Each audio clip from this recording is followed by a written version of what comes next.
Welcome, traveller of the waking world. You have found your way to this quiet sanctuary, a place suspended somewhere between the earth and the stars. Here, the noise of the day dissolves into a soft velvet silence, and the demands of time simply drift away like mist under the morning sun. I am the cosmic dreamer, your guide through this landscape of rest. Tonight, we're going to embark on a journey that is both microscopic and infinite, exploring a world of golden light, gentle hums, and ancient wisdom. But before we step into that garden, I invite you to find your stillness. Let your body sink into the surface beneath you. Imagine that the bed or the chair you're resting on is rising up to meet you, holding you with a strength that allows you to completely let go. There is no need to hold yourself up any longer. Your muscles can soften, turning to warm, heavy liquid. Feel a wave of relaxation beginning at the very top of your head, a slow-moving tide that washes down over your forehead, smoothing out the lines of thought, flowing over your eyes, making your eyelids feel pleasantly heavy, as if weighted by soft, warm coins. Breathe in deeply, drawing in the cool indigo air of the night, and breathe out slowly, releasing a grey fog of tension. With every breath, you are sinking deeper into this safe, dark cocoon. Picture yourself lying in a vast, ancient garden at twilight. Above you, the skies are deep, rich purple, sprinkled with the first few diamonds of starlight. The air is cool and smells of damp earth and night-blooming jasmine. It is here, in this tranquil space, that we will turn our attention to the gentle, rhythmic life of the bee. We will not study them.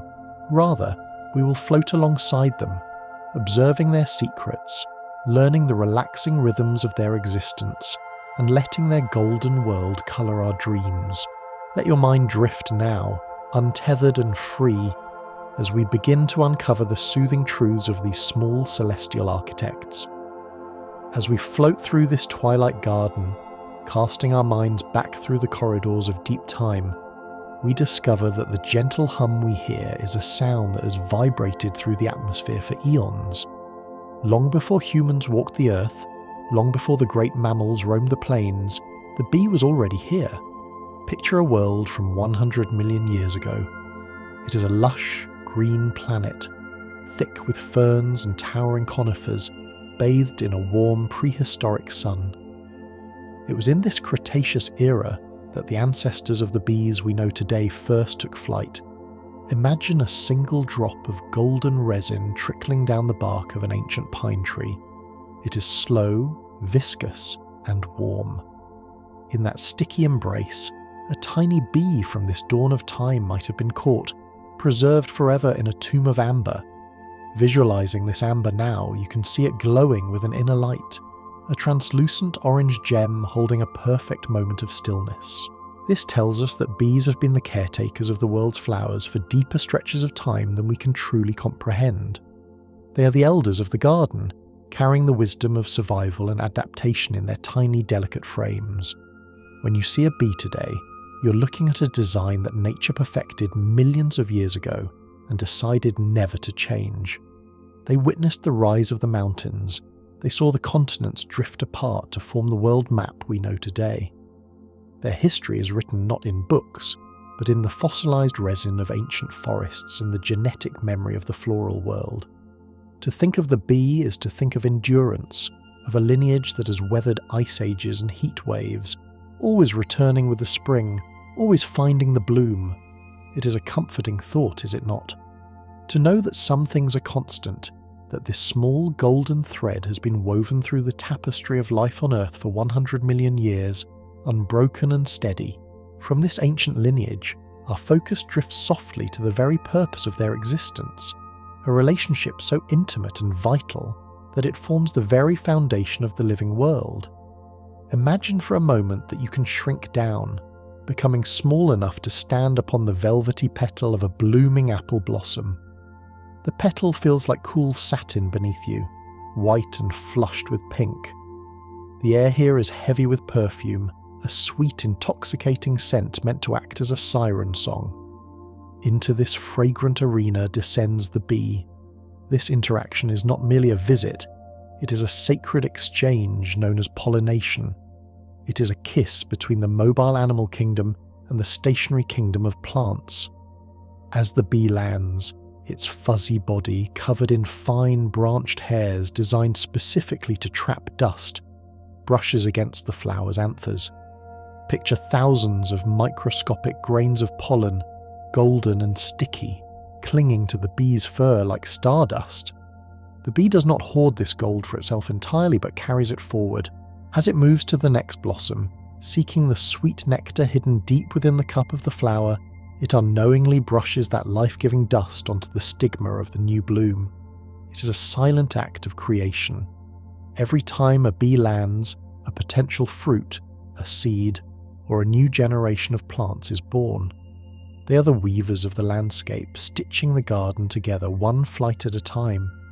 Without this gentle, fuzzy contact, the world would lose its colour and its abundance. Visualising this process, you can feel the interconnectedness of all things. The flower offers nectar as a gift, and in return, the bee offers the gift of life and continuity. It is a relationship built on mutual benefit, a perfect balance where taking is also giving. There is a profound peace in understanding this cycle, that nature provides for itself in a loop of generosity, where the simple act of feeding ensures the future of the forest, the meadow, and the garden. Drifting deeper into this world, we move from the solitary flower to the bustling warm heart of the colony itself. When we look at a hive, we often see thousands of individual insects darting and weaving in chaotic patterns. However, if you soften your gaze and look with the eyes of understanding, you will see that the colony is not truly a collection of individuals, but a single, massive organism. This is the concept of the superorganism. Imagine the hive as a single body. The individual bees are like the cells in your own body. Some are blood cells carrying nourishment, some are skin cells protecting the exterior, and some are neurons transmitting information. In the bee colony, no single bee can survive on its own for long. A bee separated from her sisters is like a leaf severed from a tree. She is cut off from the flow of life. Their existence is defined entirely by their connection to the whole. They share a collective warmth, a collective purpose, and arguably a collective mind. There is something deeply soothing about this level of belonging. In the human world, we often feel the sharp edges of loneliness, or the burden of individual responsibility. But in the hive, there is no I, there is only we. Every action, from the gathering of nectar to the fanning of wings to cool the air, is done for the good of the whole. They breathe together. When the hive is hot, they fan in unison to exhale. When the hive is cold, they huddle to inhale warmth. Visualize this unity as a glowing orb of golden light, pulsating with a single heartbeat. It is a society of perfect cooperation, where conflict is non-existent and every member knows exactly where they fit. To belong so completely, to never be truly alone, to be held constantly in the mental and physical embrace of 50,000 sisters, this is the comfort of the superorganism. It is a reminder that we too are part of larger systems, connected to the earth and to each other in ways we cannot always see, but can always feel if we are quiet enough to listen. At the very centre of this swirling golden superorganism lies the anchor, the heart, and the mother of them all, the queen.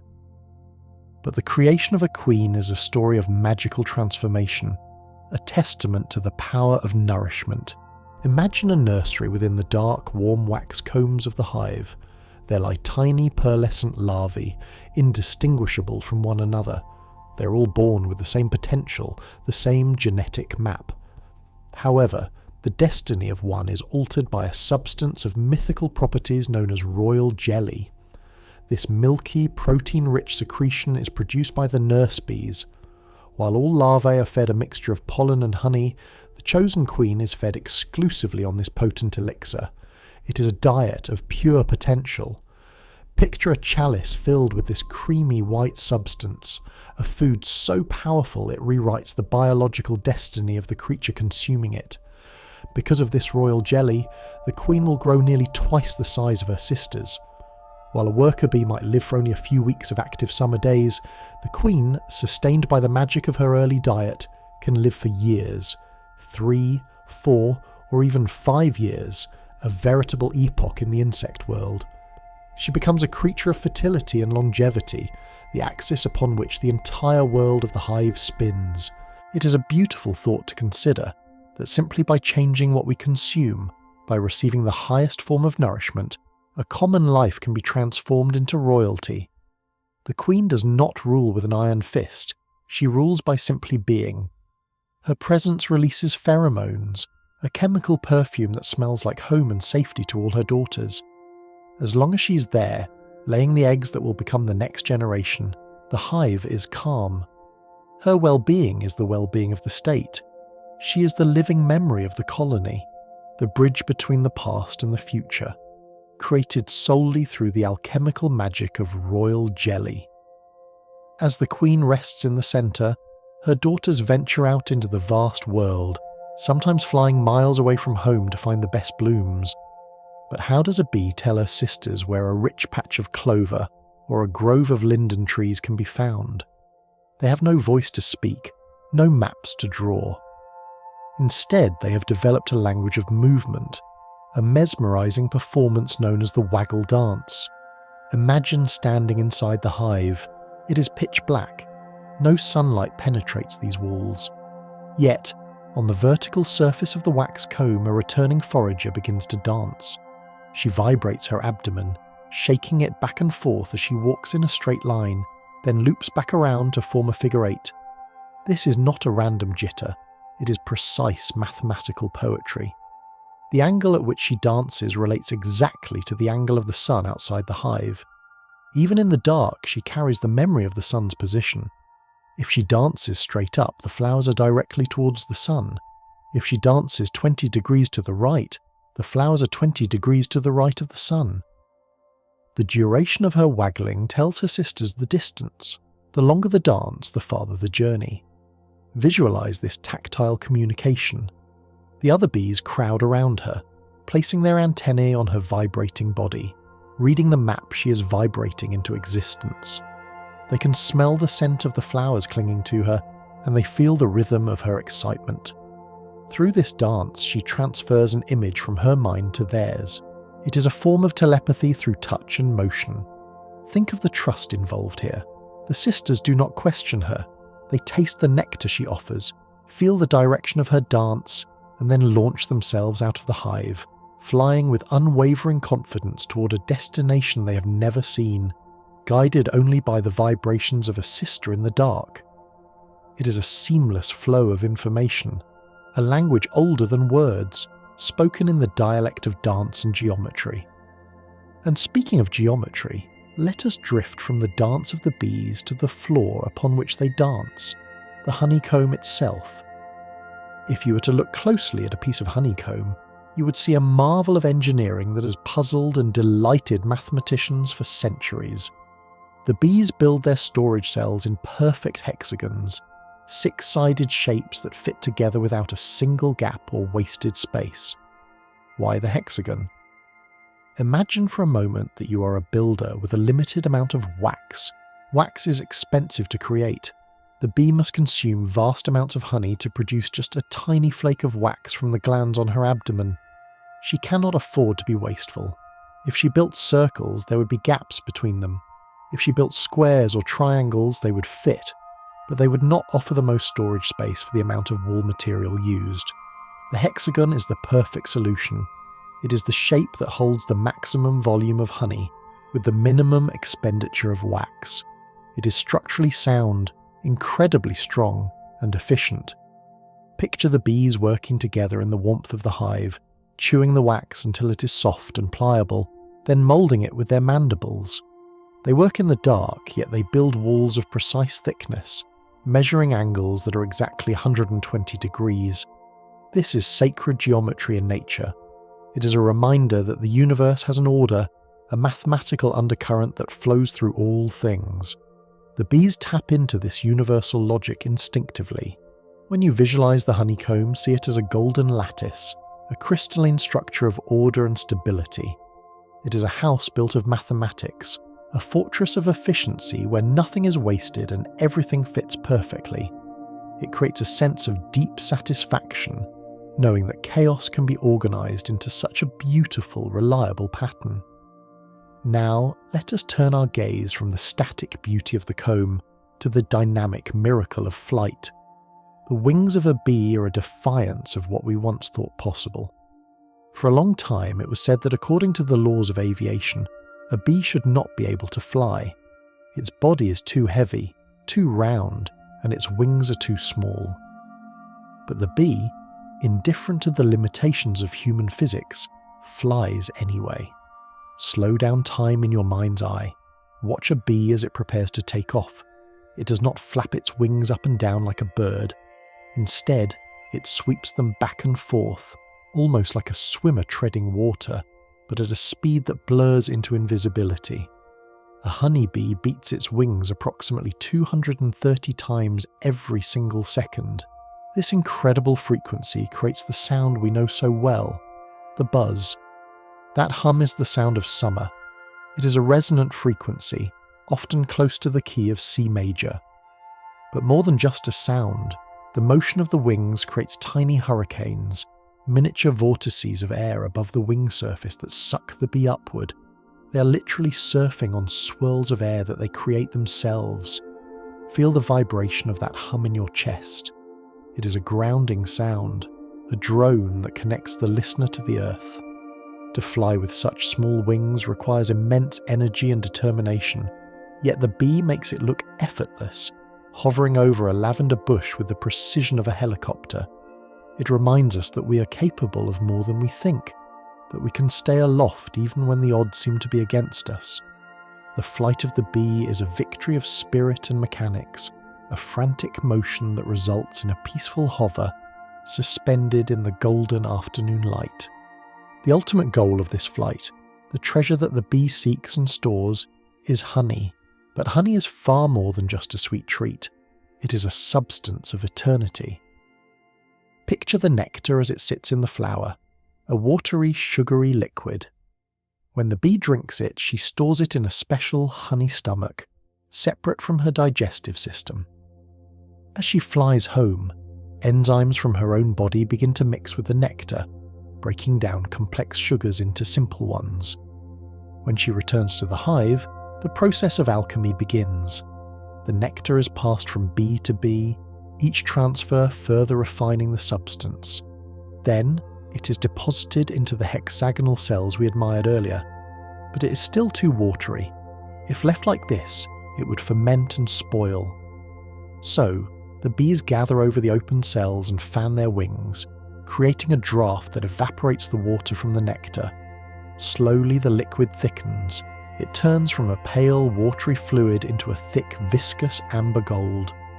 When the water content drops below 18%, the honey is ripe. The bees then seal the cell with a cap of fresh white wax, locking it away like treasure in a vault. Because of its unique chemical composition, low water, high acidity, and the presence of hydrogen peroxide, honey never spoils. Archaeologists have found pots of honey in ancient Egyptian tombs, buried for 3,000 years, and when they opened them, the honey was still perfectly edible. Think of that. This golden fluid is a time capsule. It is distilled sunlight, preserved summer days, and the essence of flowers that bloomed millennia ago, captured and held in stasis. It is the only food that includes all the substances necessary to sustain life, including enzymes, vitamins, minerals, and water. To taste honey is to taste immortality. As we drift further into the bees' perception of the world, we realize that the garden they see is quite different from the one we see. Our eyes are tuned to the visible spectrum of rainbows, but the bee sees into the ultraviolet. Imagine lifting a veil from your eyes and seeing the world as they do. The green grass fades into the background, becoming grey and unimportant. But the flowers begin to glow. To a bee, a flower is not just a splash of colour, it is a beacon. Many flowers have patterns on their petals that are invisible to humans. Bullseyes, stripes, and runways that glow in ultraviolet light, guiding the bee directly to the nectar source. A solid yellow evening primrose to a bee might have a bright red centre signalling land here. The world of the bee is a landscape of glowing signs and secret messages.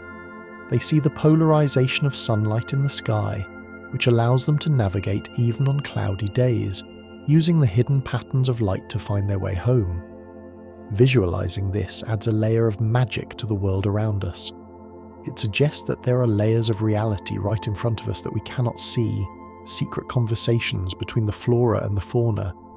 The bee flies through a kaleidoscope of neon purples and blues, a vibrant electric world pulsating with life and invitation. It is a vision of intensity and focus, where the path to sustenance is lit up like a landing strip in the night.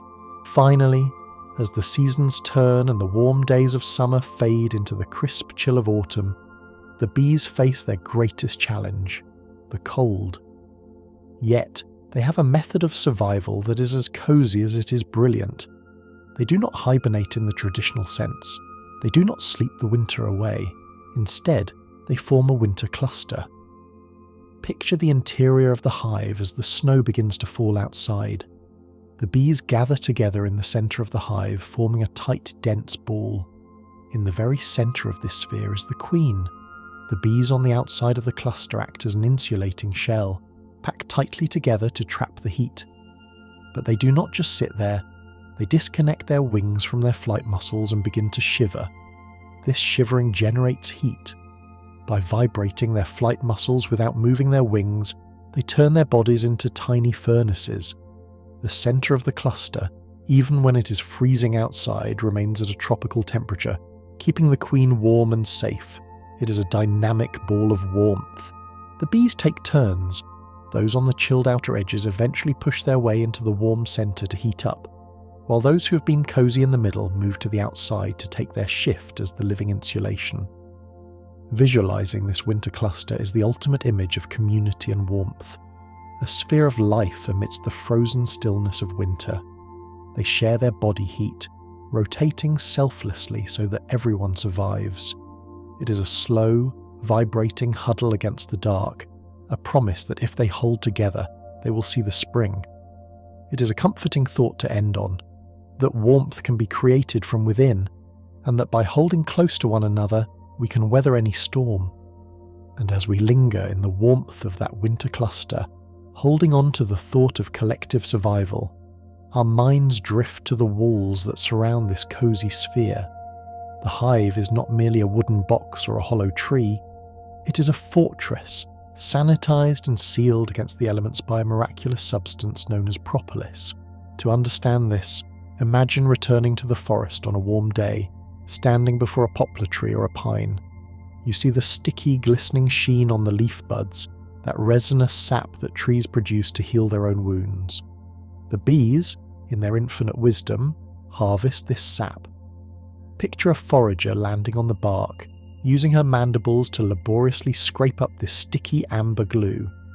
It is difficult work, heavy and viscous. She carries it back to the hive not as food, but as medicine and mortar. Propolis is the immune system of the hive, externalized. It is highly antimicrobial, antiviral, and antifungal. The bees use it to varnish the inside of their home, painting the walls with this dark aromatic resin. Visualizing the interior of the hive now, you can see it is not rough wood, but smooth, dark, and gleaming, like polished mahogany. They seal every crack, every drafty gap, creating an envelope of sterility. It is said that the interior of a beehive is more sterile than a hospital operating room. There is a deep comfort in this concept, the idea of a bee glue that holds the world together, sealing out the damp, the cold, and the sickness. It is a protective embrace, a physical barrier constructed from the healing tears of the forest trees, ensuring that the sanctuary within remains pure and safe. From the resinous walls, our attention narrows to the primary tool the bee uses to navigate this dark, polished world, her antennae. We often think of them simply as feelers, but let us slow down and truly visualize these magnificent instruments. Protruding from the bee's head are two slender elbowed wands, constantly moving, constantly twitching. They are not just touching the world, they are tasting, smelling, and hearing it all at once. Imagine being able to smell in 3 dimensions. We humans smell a scent and know it is in the room, but a bee, with her 2 antennae, can detect exactly where a scent is coming from and how far away it is, creating a spatial map of odours. If you could see through her senses, the air would not be empty. It would be filled with ribbons of scent, smoky trails of pheromones, and bright clouds of floral perfume. She navigates these trails like a traveller following a glowing path in the fog. But the antennae are also measuring devices. When a bee is deciding if a cell is the right size or if a wall is straight, she uses her antennae as calipers, measuring width and thickness to a fraction of a millimetre. Within the pitch black of the hive, where eyes are useless, these sensitive wands become her lantern. They pick up the vibrations of the floor, the dance of her sisters, and the temperature of the air. To watch a bee clean her antennae, drawing them through the crook of her front leg, is to watch a musician tuning a Stradivarius, preparing the delicate instrument that allows her to perceive the symphony of her surroundings. As she tunes into the environment, she picks up on forces that remain completely invisible to us, specifically the electric fields of the natural world. This is the phenomenon of electroreception. As a bee flies through the air, the friction of the wind against her fuzzy body builds up a positive static charge. She becomes a tiny flying spark. The flowers, grounded in the earth, hold a negative charge. Visualize this interaction in slow motion. As the charged bee approaches a flower, she does not even need to touch it to know if it has nectar. The electric field between the bee and the bloom interacts, like a magnet pulling at iron filings. The tiny hairs on the bee's body literally stand on end, pulled by the flower's static force. It is a gentle, electric greeting. Furthermore, once a bee lands and drinks the nectar, the flower's charge changes. It loses its negative pull for a short while. A passing bee, sensing this lack of spark, knows instinctively that the flower is empty and flies on, saving precious energy. It is a conversation of pure energy, a silent signal system flickering across the meadow. Imagine the world as a grid of electric lights, blinking on and off as flowers are visited and replenished. It is a hum of voltage and vitality, connecting the insect to the plant in a bond that is literally electric. Guided by these electric beacons, the bee eventually lands, and the work of gathering begins. We have spoken of nectar, but let us now focus on the gold dust of the garden, pollen. To carry this treasure home, the bee is equipped with a marvellous anatomical feature called the corbicula, or the pollen basket. If you look closely at the hind legs of a worker bee, you will see a smooth, concave area surrounded by stiff, curved hairs. Picture the bee hovering over a lily, her body dusted with bright orange grains. In mid-air, she performs a grooming manoeuvre that is almost too fast to see. She uses her front legs to rake the pollen from her head and body, passing it to the middle legs, which then pack it firmly into the baskets on her hind legs. It is a packing process of immense efficiency. She mixes the dry powder with a tiny bit of nectar to make it sticky, moulding it into a perfect, dense pellet. Visualizing a bee returning to the hive, you can see these heavy, colourful saddlebags on her legs, and they are not always yellow. Depending on the flowers she's visited, the pollen baskets might be filled with loads of slate grey, deep crimson, ghost white, or midnight blue. She's a cargo ship of pure protein, flying heavy and low, bringing the building blocks of life back to the colony. The sensation of that weight is one of purpose. She's carrying the future growth of the hive, a burden she bears with a steady hypnotic drone. Once this colourful cargo is brought inside, it undergoes a transformation in the pantry of the hive. Pollen, in its raw state, would spoil quickly in the warm, humid air of the colony. So the bees become master fermenters. They do not merely stuff the pollen into cells, they process it into a substance known as bee bread. Imagine the bees packing the pellets into the wax cells, compressing them with their heads to remove air pockets. They then cover the pollen with a thin layer of honey and add their own digestive enzymes. This mixture begins to ferment, It is the same ancient alchemy that humans use to make sourdough bread, sauerkraut, or yogurt. The lactofermentation breaks down the hard outer shells of the pollen grains, unlocking the nutrients and preserving the food. If you could shrink down and stand inside the hive, you would smell this process. Amidst the sweet floral scent of honey, there is a tangy, sour, yeasty note, the smell of the bee bread ripening. It is the smell of a well-stocked larder, of security. This fermented paste provides the protein needed to rear the young larvae.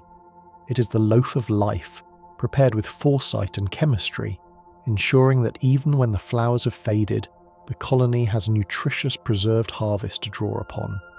While the worker bees are busy with this endless cycle of foraging, fermenting, and building, there is another figure in the hive who lives a very different life, the drone. The drone is the male bee, and his existence is one of stark contrast to his sisters. If you visualize the workers as slender and agile, picture the drone as stout, barrel-chested, and fuzzy. He has no stinger, he has no pollen baskets, he has no wax glands, he does no work in the hive. But look at his face. His eyes are enormous, twice the size of a worker's, touching at the top of his head like a pilot's helmet or a pair of oversized aviator sunglasses. He's built for one purpose only, to see. He's a creature of the sky. While his sisters work themselves to exhaustion, the drone is fed by them. He lounges on the combs, soaking up the warmth, vibrating with a deep, resonant buzz that is lower and louder than the rest of the hive. There is a strange, leisurely peace to the life of the drone. He is the prince of the colony, tolerated and cared for during the months of abundance. He represents the genetic bet of the hive, the potential to pass their lineage to a new generation. He waits for the perfect afternoon, the perfect weather, to fulfill his singular destiny.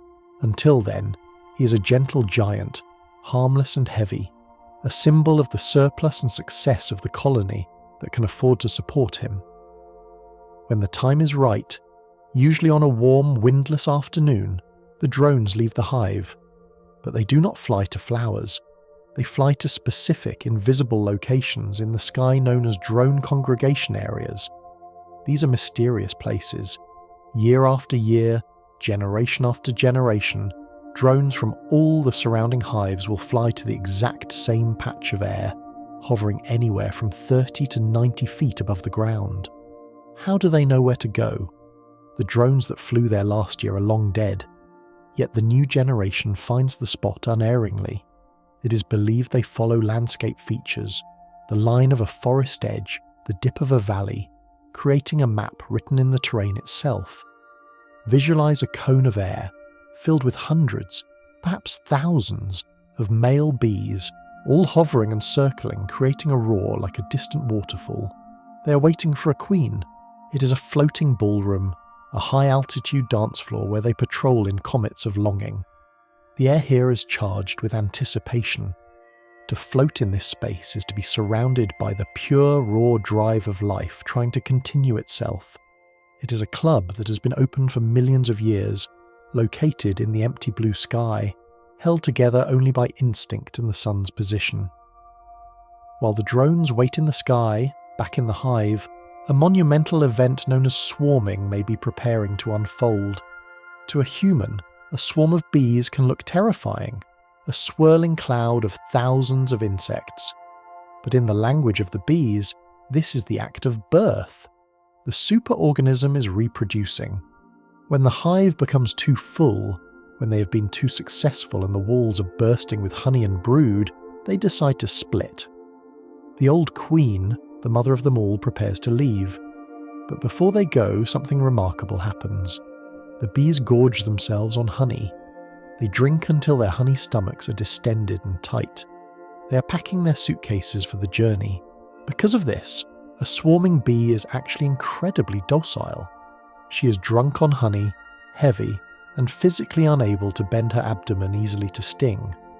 Visualize the moment they leave.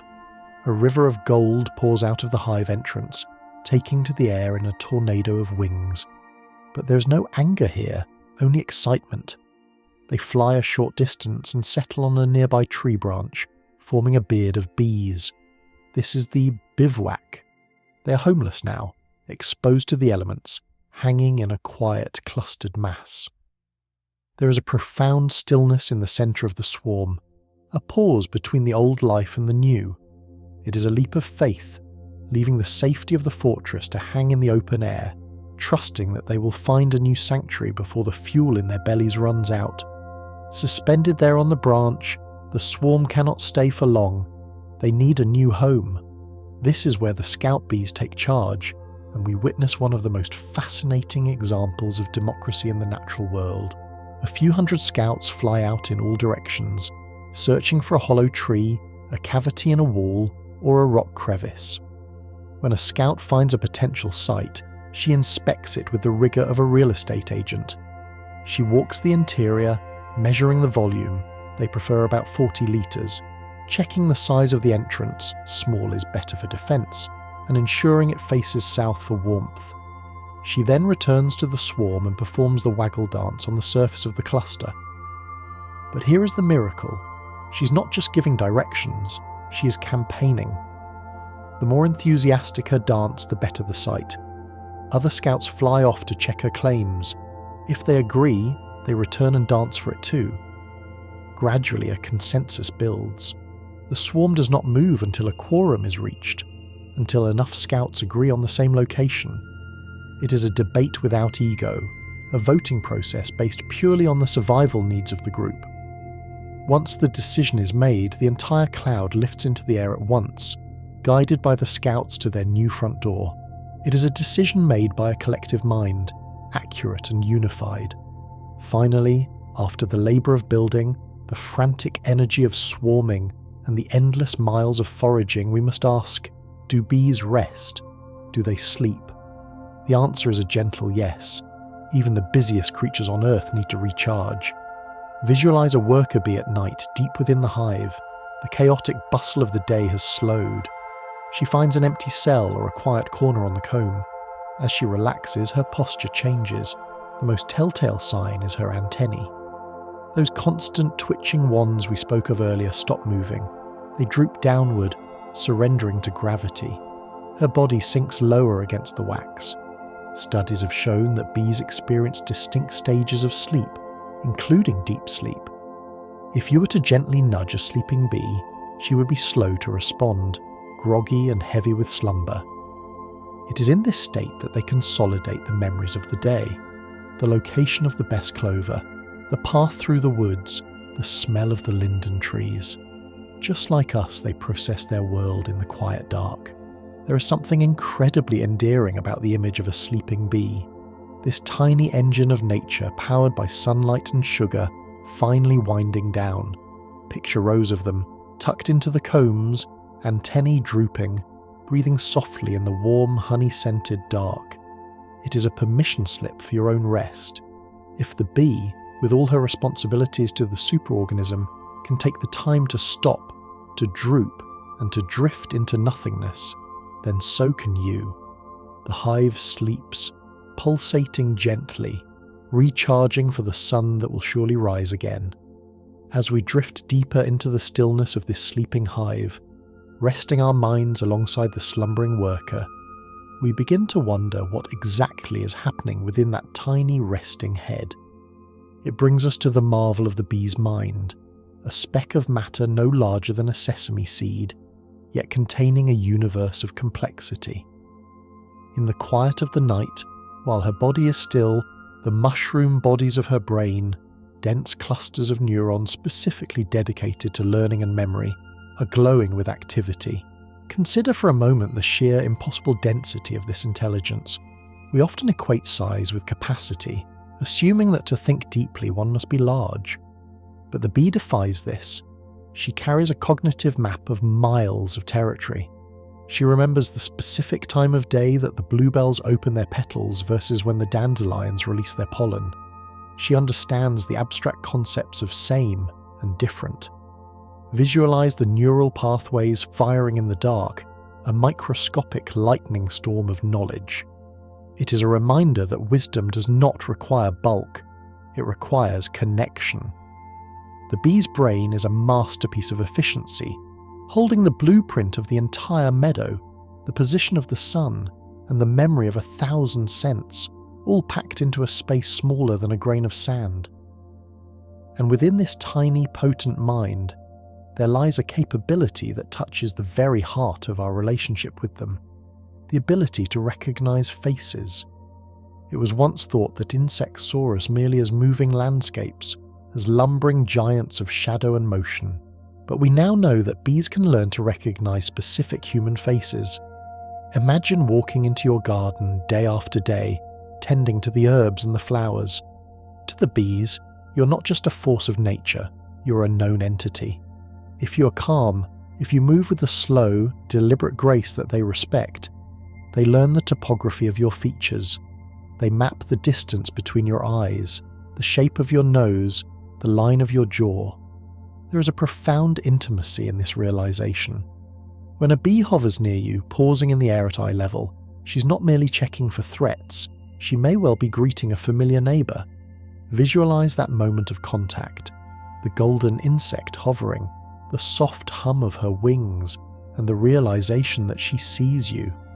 It bridges the gap between the species, transforming the garden from a place of separate lives into a shared neighborhood where the inhabitants know one another by sight.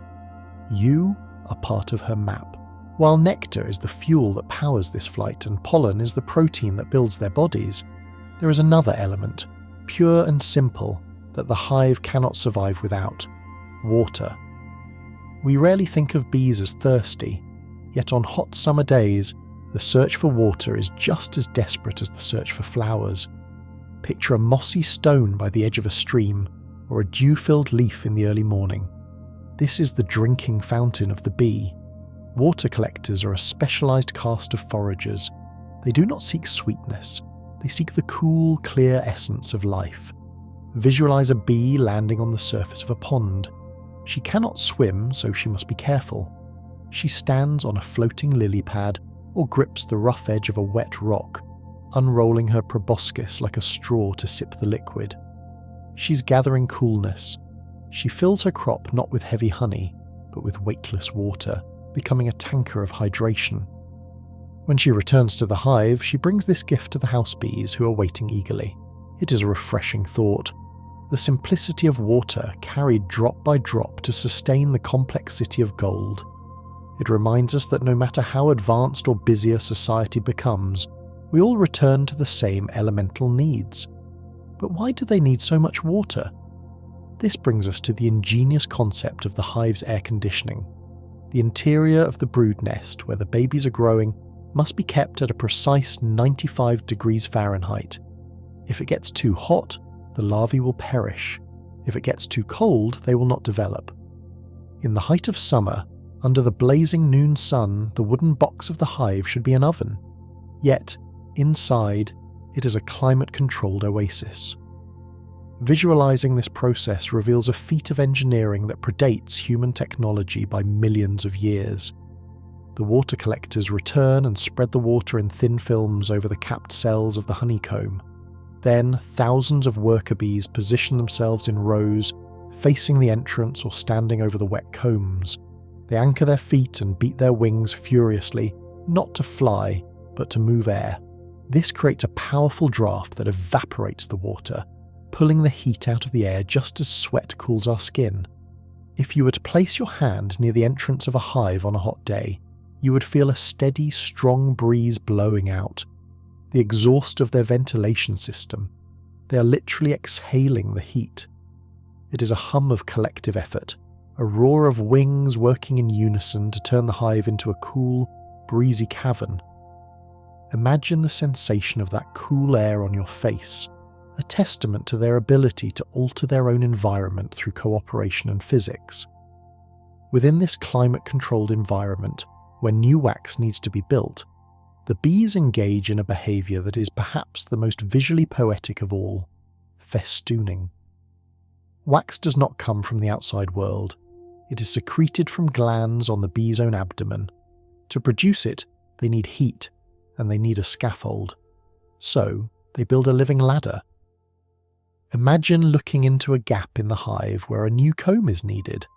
You see a chain of bees hanging down like a garland, One bee holds onto the ceiling, the next bee holds onto her back legs, the next holds onto hers, and so on, creating a curtain of bodies. They hang there, perfectly still, for hours. This is festooning. In this stillness, their body temperatures rise, activating their wax glands. They are measuring space with their bodies, acting as plummets and levels. They are the scaffolding and the builders simultaneously. As the tiny flakes of white wax appear on their bellies, they are passed up the chain to be moulded into the hexagon. Visualize these living garlands, draped like festive bunting in the darkness, holding hands, or tarsi, to construct the future of their home. It is a display of trust and physical connection, a literal web of life where the structure of the community is built upon the bodies of its members. As the comb is built and the colony grows, the silence of the hive is sometimes broken by a sound that seems to belong to a bird rather than an insect, the song of the queen. This phenomenon is known as piping. It usually happens when a new queen is born or is about to be born.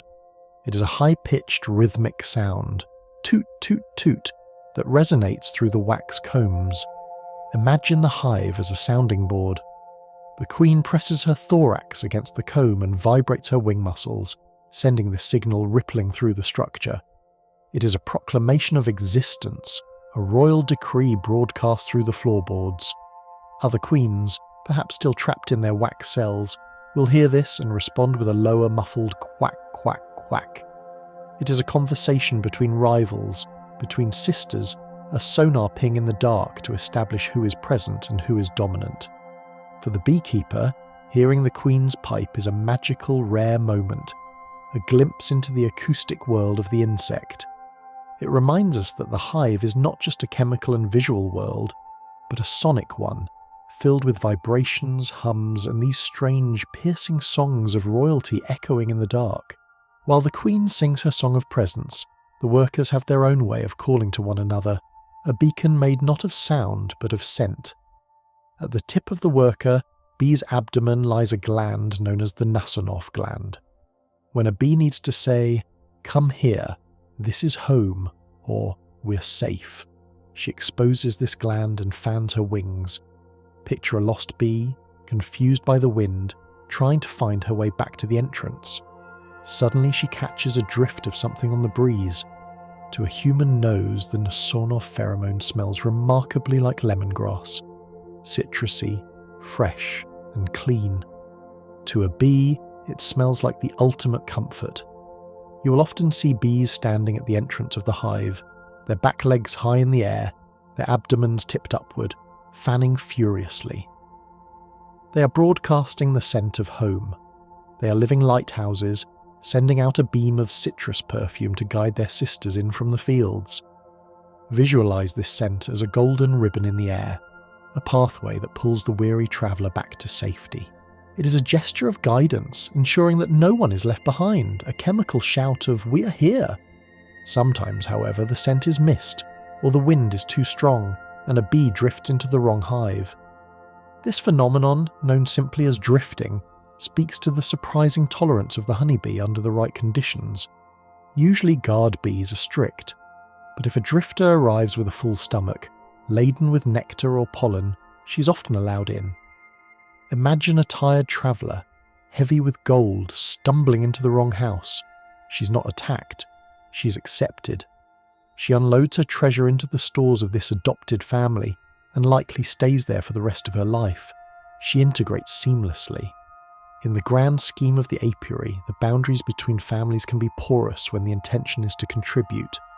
It is a gentle realization that your labour and your gifts are what define your acceptance, not just your lineage. The drifting bee becomes part of the new whole, fanning the same air, feeding the same larvae, her mistake turning into a simple relocation of resources. It softens the rigid lines we imagine in nature, showing us a fluidity where mistakes can lead to new homes. Inside the hive, the sharing of resources goes far beyond the accidental drifter. It is a constant, deliberate act known as trophallaxis. This is the transfer of food from one bee to another, mouth to mouth. It sounds purely functional, feeding a hungry sister, but it is much more than that. It is the social glue of the colony. Visualize two bees meeting on the comb. They extend their proboscises and touch.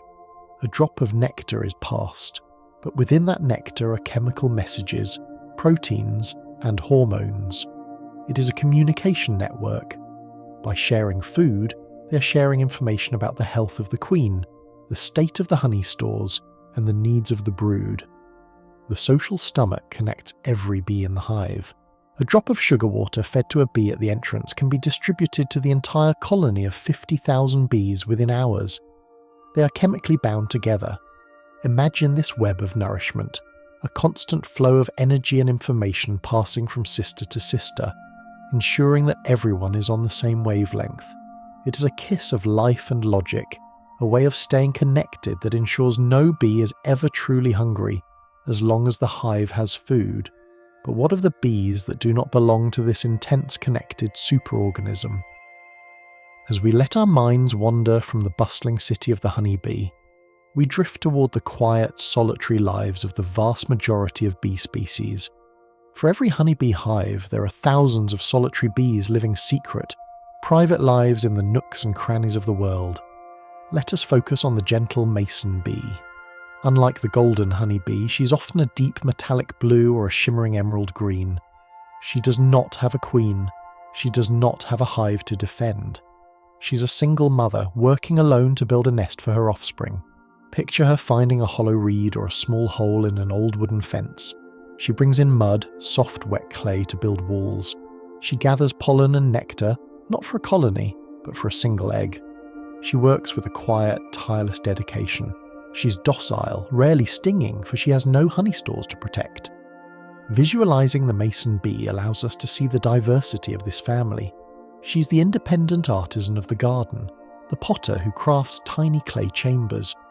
Her life is not one of thousands of buzzing sisters, but of a quiet, singular purpose. She fills her reed, seals it with a final plug of mud, and flies away, leaving the next generation safe in their earthen cradle. It is a peaceful solitude, a reminder that one can be small, alone, and yet entirely complete and successful in the great garden of the world. From the quiet, mud-walled nursery of the mason bee, our attention shifts to another solitary artisan of the garden, one who prefers the scent of sawdust to the dampness of clay. If you listen closely near the eaves of an old wooden porch or a weathered fence post, you might hear a sound that is not a buzz, but a deep, resonant vibration, like a cello string being bowed in slow motion. This is the carpenter bee. Unlike her smaller cousins, she is a creature of significant presence, often mistaken for a bumblebee, yet she possesses a sleek, shiny abdomen that gleams like polished obsidian in the sunlight. While the honeybee builds with wax and the mason bee builds with mud, the carpenter bee is a woodworker. She does not eat the wood, she sculpts it. Visualize her powerful mandibles working against a piece of cedar. She vibrates her entire body, using her head like a jackhammer to chisel a perfectly round hole, as precise as if it were drilled by a machine. There is a soothing rhythm to her labour. As she tunnels deeper, turning at a 90-degree angle to run parallel with the grain of the wood, a gentle rain of coarse sawdust falls to the ground below. She's creating a gallery, a safe, dry tunnel where her children will sleep. Inside this wooden corridor, she does not leave them bare. She mixes the sawdust with her own saliva to create particle board partitions, separating each egg in its own private chamber. To think of the carpenter bee is to think of the strength of the mother, carving a sanctuary out of the stubborn, solid world, creating a home that smells of fresh pine and resin, hidden away from the prying eyes of the world. Leaving the wooden galleries of the carpenter, we drift toward a softer, fuzzier shape moving through the clover. Here we encounter the gentle giant of the bee world, the bumblebee. If the honeybee is a fighter jet, sleek and efficient, the bumblebee is a flying teddy bear. They are covered in a dense pile of hair, bands of black and yellow velvet that make them perfectly adapted for cooler climates. This coat is not just for show, it is a winter coat. Because of this insulation, Bumblebees are often the first to emerge in the shivering grey light of early spring and the last to hold on in the autumn, but their true magic lies in a secret power known as buzz pollination or sonication. Visualize a tomato flower or a blueberry blossom. These flowers hold their pollen tightly locked away inside a tube, refusing to release it to a gentle touch. The honeybee, with all her grace, cannot unlock this vault, but the bumblebee lands, wraps her legs around the flower, and disconnects her flight muscles from her wings. She then vibrates her thorax at a specific frequency, roughly the key of middle C. This vibration travels through her body and into the flower, shaking the pollen loose with such force that it explodes out of the pores like a firework of gold dust. It is the sound of a key turning in a lock. To witness this is to see the power of resonance, the ability to open what is closed simply by finding the right vibration. The bumblebee teaches us that sometimes force is not about pushing, but about resonating with the obstacle until it yields its treasure. Following this velvet creature home, we find that she does not return to a high-hanging hive or a wooden tunnel. Instead, she dives downward, disappearing into the earth. The bumblebee is a creature of the underworld. She often seeks out the abandoned burrows of mice or voles, finding comfort in the pre-dug tunnels lined with soft dried grass and fur. The interior of a bumblebee nest is a stark contrast to the orderly, geometric perfection of the honeybee's comb. It is chaotic, organic, and incredibly cozy. Imagine a cluster of thimble-sized wax pots stacked in a messy, irregular pile on the floor of a mossy burrow. Some pots hold nectar, shimmering like open wells of syrup. Others hold pollen, others hold the developing young. It looks like a hobbit's pantry, a collection of round, golden vessels tucked away in the cool, damp soil. There is a distinct smell to a bumblebee nest. It smells of damp earth, dried leaves, musky fur, and sweet, fermenting nectar. It is the smell of the forest floor. The colony is small, perhaps only 50 to a few hundred bees, living in a quiet, intimate society beneath our feet. Visualizing this grounding existence helps us feel rooted. While the birds and the honeybees claim the sky, the bumblebee claims the soil, reminding us of the safety and warmth that can be found in the dark, quiet places of the earth. As we rise from the earthy burrow and travel geographically to the lush, humid rainforests of the tropics, we encounter a bee that defies all our expectations of colour. These are the orchid bees, or euglossine bees. Forget the stripes of black and yellow. These creatures are living jewels. Visualize a bee that is entirely metallic emerald green, or sapphire blue, or a deep burning gold. They flash through the jungle shadows like sparks of electricity. But it is not their colour that defines them. It is their quest. The male orchid bee is a perfumer. He does not forage for food to feed a colony. He forages for scent. He visits specific orchids that offer no nectar, only fragrance. He lands on the petals and uses brush-like hairs on his front legs to mop up the volatile oils. He then transfers these scents to sponge-like pockets on his hind legs, storing the perfume. He's mixing a cocktail. He gathers the scent of vanilla, the spice of cinnamon, the heavy musk of fungi, and the floral sweetness of orchids, blending them into a unique cologne to attract a mate. The complexity of his fragrance determines his success. Imagine a creature whose entire purpose is the pursuit of beauty and aroma, flying through the steaming jungle to collect invisible vapours. It paints the world not as a struggle for survival, but as a canvas of sensory delight, where the most important thing one can do is to smell like the essence of the forest. While the orchid bee creates desire through scent, the honey bee uses scent for a very different, more protective purpose. We often fear the sting, but let us reframe this mechanism through the lens of chemistry and sacrifice. When a honeybee feels her hive is threatened, she releases a potent pheromone. To a human nose, this alarm signal smells undeniably like bananas. This scent, chemically known as isoamyl acetate, is a message of unity. It is a cry for help that cuts through the air, rallying her sisters to the defense of the mother. But let us look at the anatomy of the stinger itself. It is a modified ovipositor, an egg-laying tube that evolved into a weapon. It is serrated, like a tiny harpoon. For the worker bee, using this weapon is a final act. Because of the barbs, she cannot retract it from skin. When she pulls away, she leaves a part of herself behind. There is a solemnity to this. The bee does not sting out of malice. She stings out of a desperate, suicidal love for her colony. She trades her life for the safety of the collective. Understanding this changes the fear into respect. When you smell the faint, sweet scent of banana near a hive, it is a request for space, a gentle warning from a creature willing to give everything to protect the golden heart of her home. It is a reminder of the fierceness of maternal instinct, encoded in a drop of venom and a cloud of scent. Yet, from this venom, humanity has found not just pain, but healing. This brings us to the ancient practice of apitherapy. For thousands of years, healers have understood that the bee carries a pharmacy within her body. The venom, in small controlled doses, stimulates the body's own anti-inflammatory response.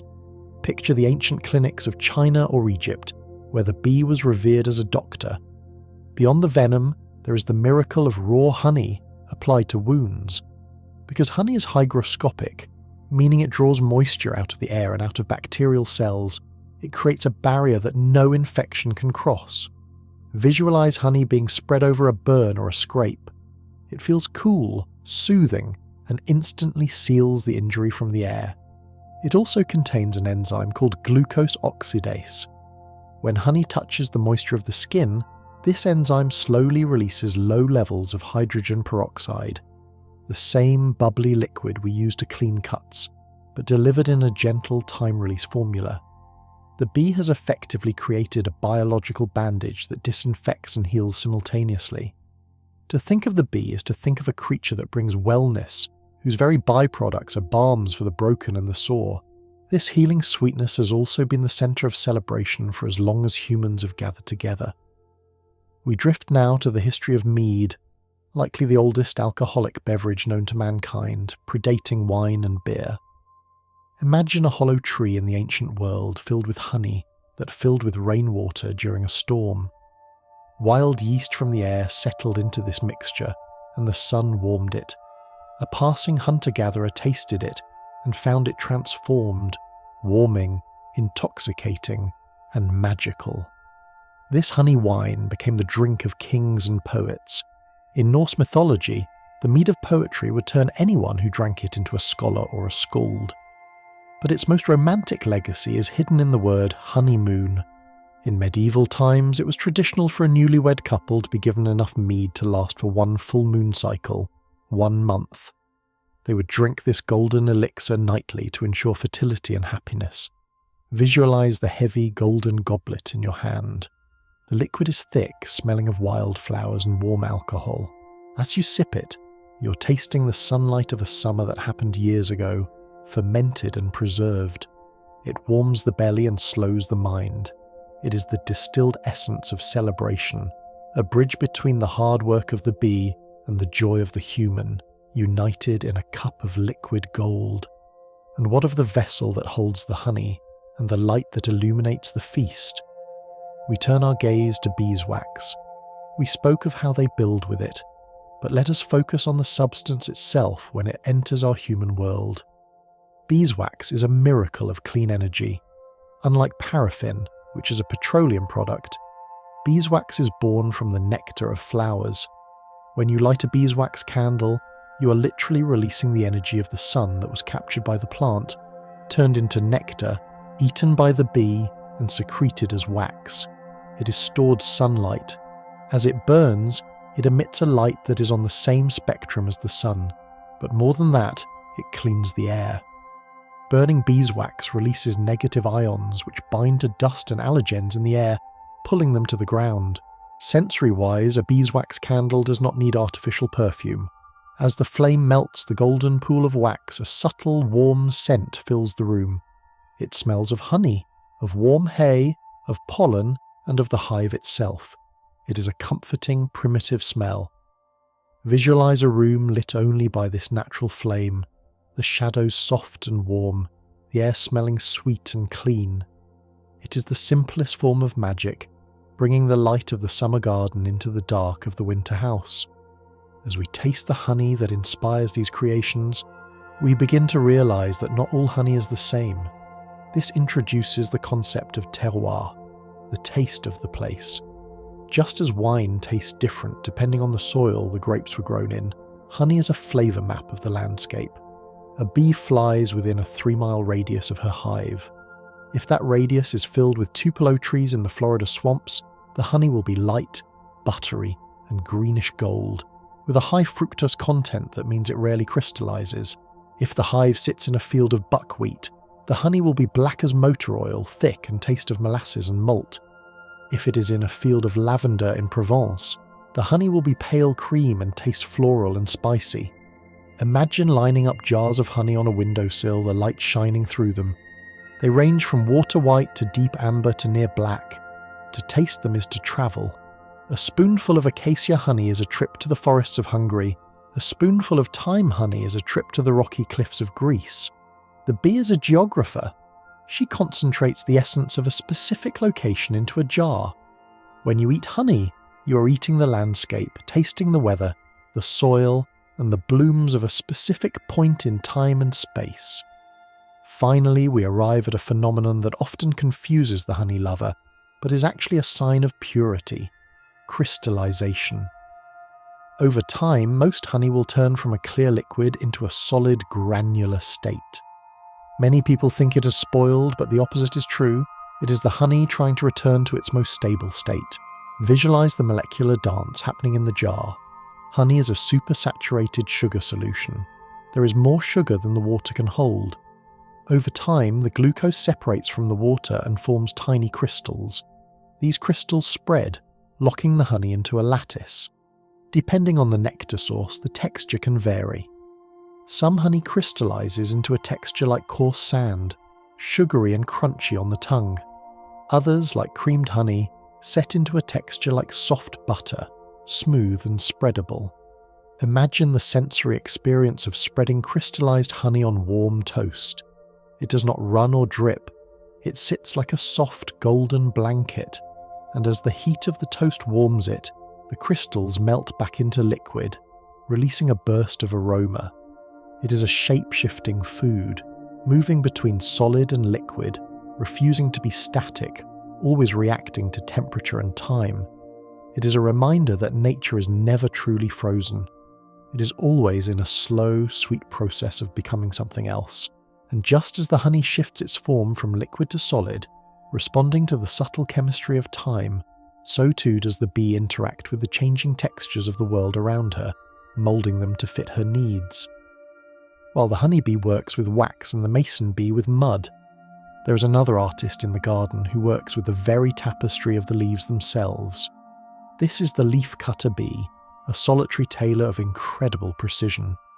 Visualize a rosebush in the quiet of a summer afternoon.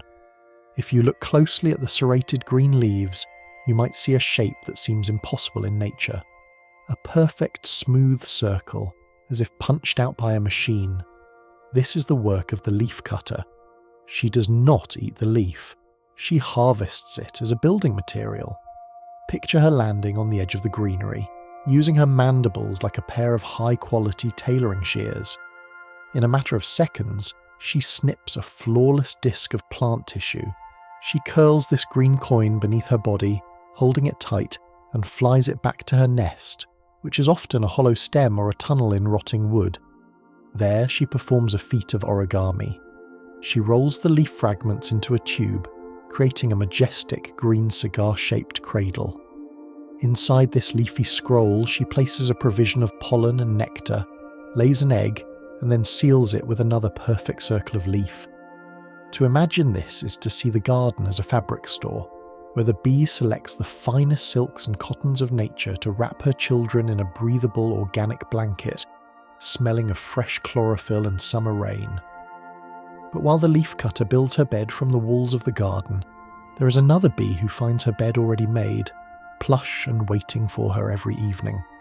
This is the squash bee, a creature who has developed a relationship of such intimacy with the pumpkin and squash plants that she literally sleeps inside their embrace.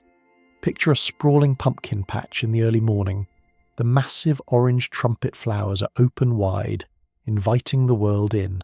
The squash bee arrives early, often before the sun has fully risen, darting into the deep pollen-rich throat of the flower. She works hard gathering the heavy sticky grains, but as the sun climbs higher and the day heats up, the pumpkin flower begins to do something magical. It begins to close. The petals slowly twist shut, like the shutter of a camera or the drawing of heavy velvet curtains. The female squash bees leave to take their harvest home, but the males stay. They decide that this is the perfect place to rest. Visualize the male bee curling up at the base of the flower, surrounded by soft orange walls. As the flower twists shut completely, he is sealed inside a safe, fragrant, humidity-controlled room. He sleeps the day away, hidden from predators, bathed in the scent of pumpkin. When the flower withers the next day, he simply chews his way out, refreshed and ready for the next bloom. It is the ultimate image of comfort, to be tucked in by the flower itself, sleeping in a bed of gold. This concept of being enclosed, of being wrapped in safety, brings us to the very beginning of the bee's life cycle, deep within the hive. We have spoken of the egg and the larva, those pearly white grubs resting in the comb. But there comes a time when the feeding must stop, and the transformation must begin. This is the spinning of the cocoon. When a larva has grown to its full size, the worker bees seal its cell with a porous cap of wax. Alone in the dark, the larva begins to produce silk. Yes, bees produce silk just like spiders or silkworms. From a spinneret near her mouth, she releases a fine, strong thread. Slowly, rhythmically, she weaves a casing around herself. Visualize this microscopic motion in the dark.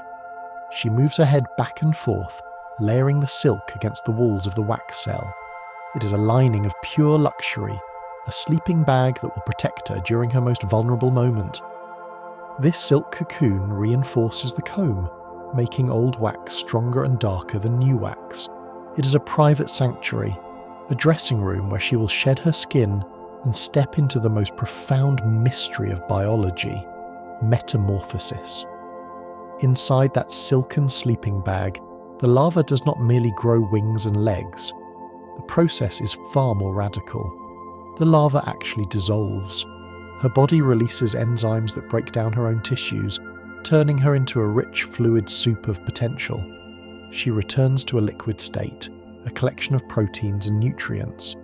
But floating in this fluid are tiny, magical clusters of cells called imaginal discs. Think of these discs as the blueprints for the future.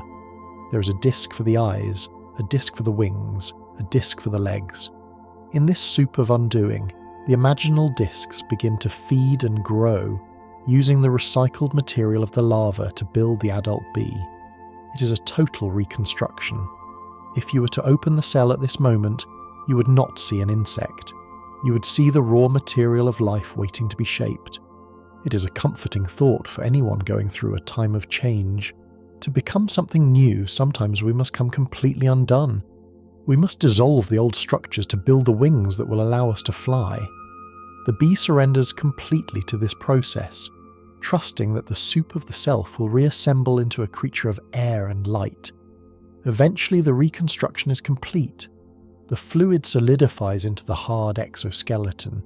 The wings form and fold, the eyes darken and develop their complex crystal lattice.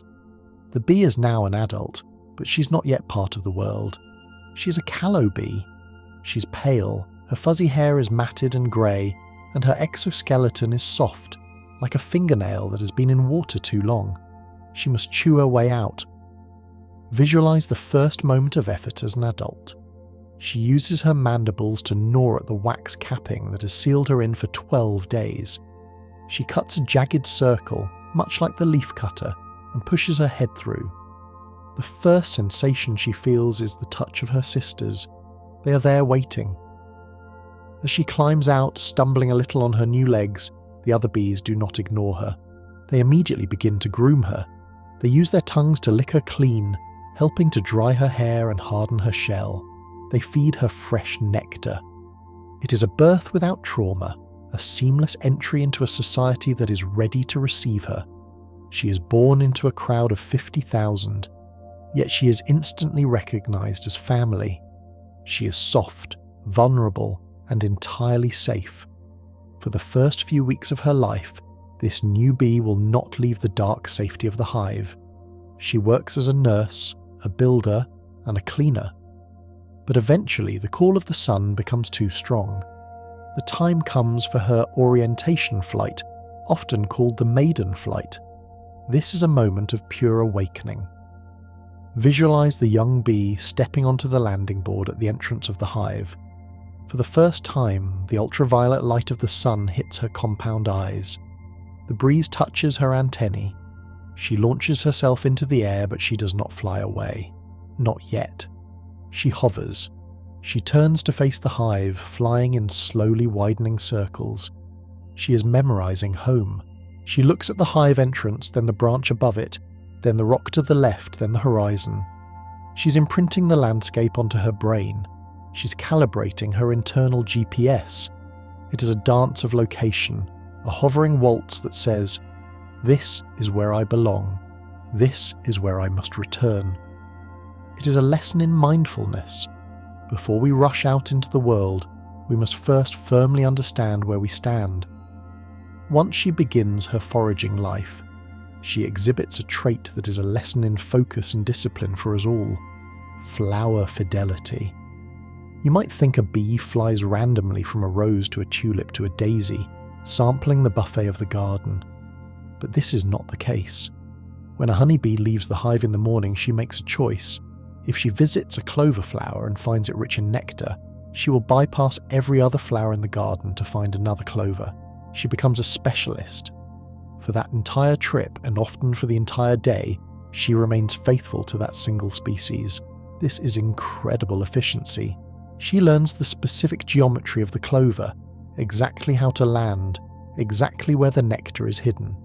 She does not waste energy relearning the shape of a tulip or a dandelion. Visualize this singular focus. She flies through a riot of colours, a chaos of options, yet she sees only the blue of the barrage or the white of the apple blossom.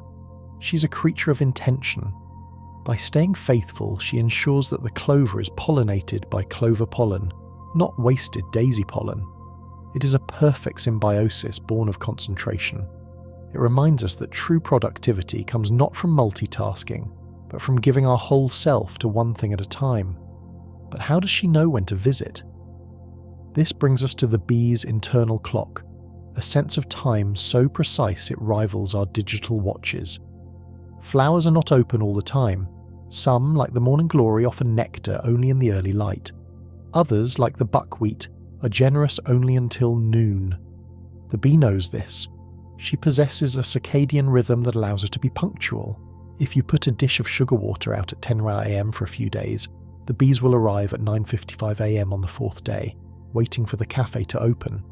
They can measure time intervals, visualize the hive not just as a factory, but as a clockwork mechanism. The bees are not rushing frantically. They are synchronized with the pulse of the flora. They feel the turning of the earth. They know that the linden trees will be dripping with nectar at 4 p.m, and they pace their energy to meet that appointment. It is a life lived in rhythm, a flow state where the internal desire matches the external offering perfectly. As we visualize the incredible order of their schedule, we must also look at the order of their architecture. We have admired the hexagon, but there is a hidden rule, a secret measurement that governs the entire city. This is the concept of bee space. For centuries, humans tried to keep bees in baskets and boxes, but it was a mess. The bees would glue everything together, making it impossible to check the combs without destroying them. Then, in the 1850s, a man named Lorenzo Langstroth discovered the secret. He realized that bees have a very specific tolerance for gaps. If a space is smaller than 1/4 of an inch, the bees will seal it with propolis, blocking it up. If a space is larger than 3/8 of an inch, they will fill it with comb. But If the space is exactly between 1/4 and 3/8 of an inch, the bees leave it open as a corridor. This is the bee space. It is the perfect amount of room for two bees to pass each other back to back without touching. It is the width of a hallway. Visualizing this gives us a sense of deep satisfaction. The bees are natural architects who respect boundaries. They do not like clutter, and they do not like sprawling voids. They want everything to be just right. When we look inside a modern hive with its movable frames hanging perfectly parallel, we are looking at a compromise between human engineering and insect instinct, a peace treaty written in the language of millimeters. Finally, let us drift from the visual space of the hive to the acoustic atmosphere of the colony.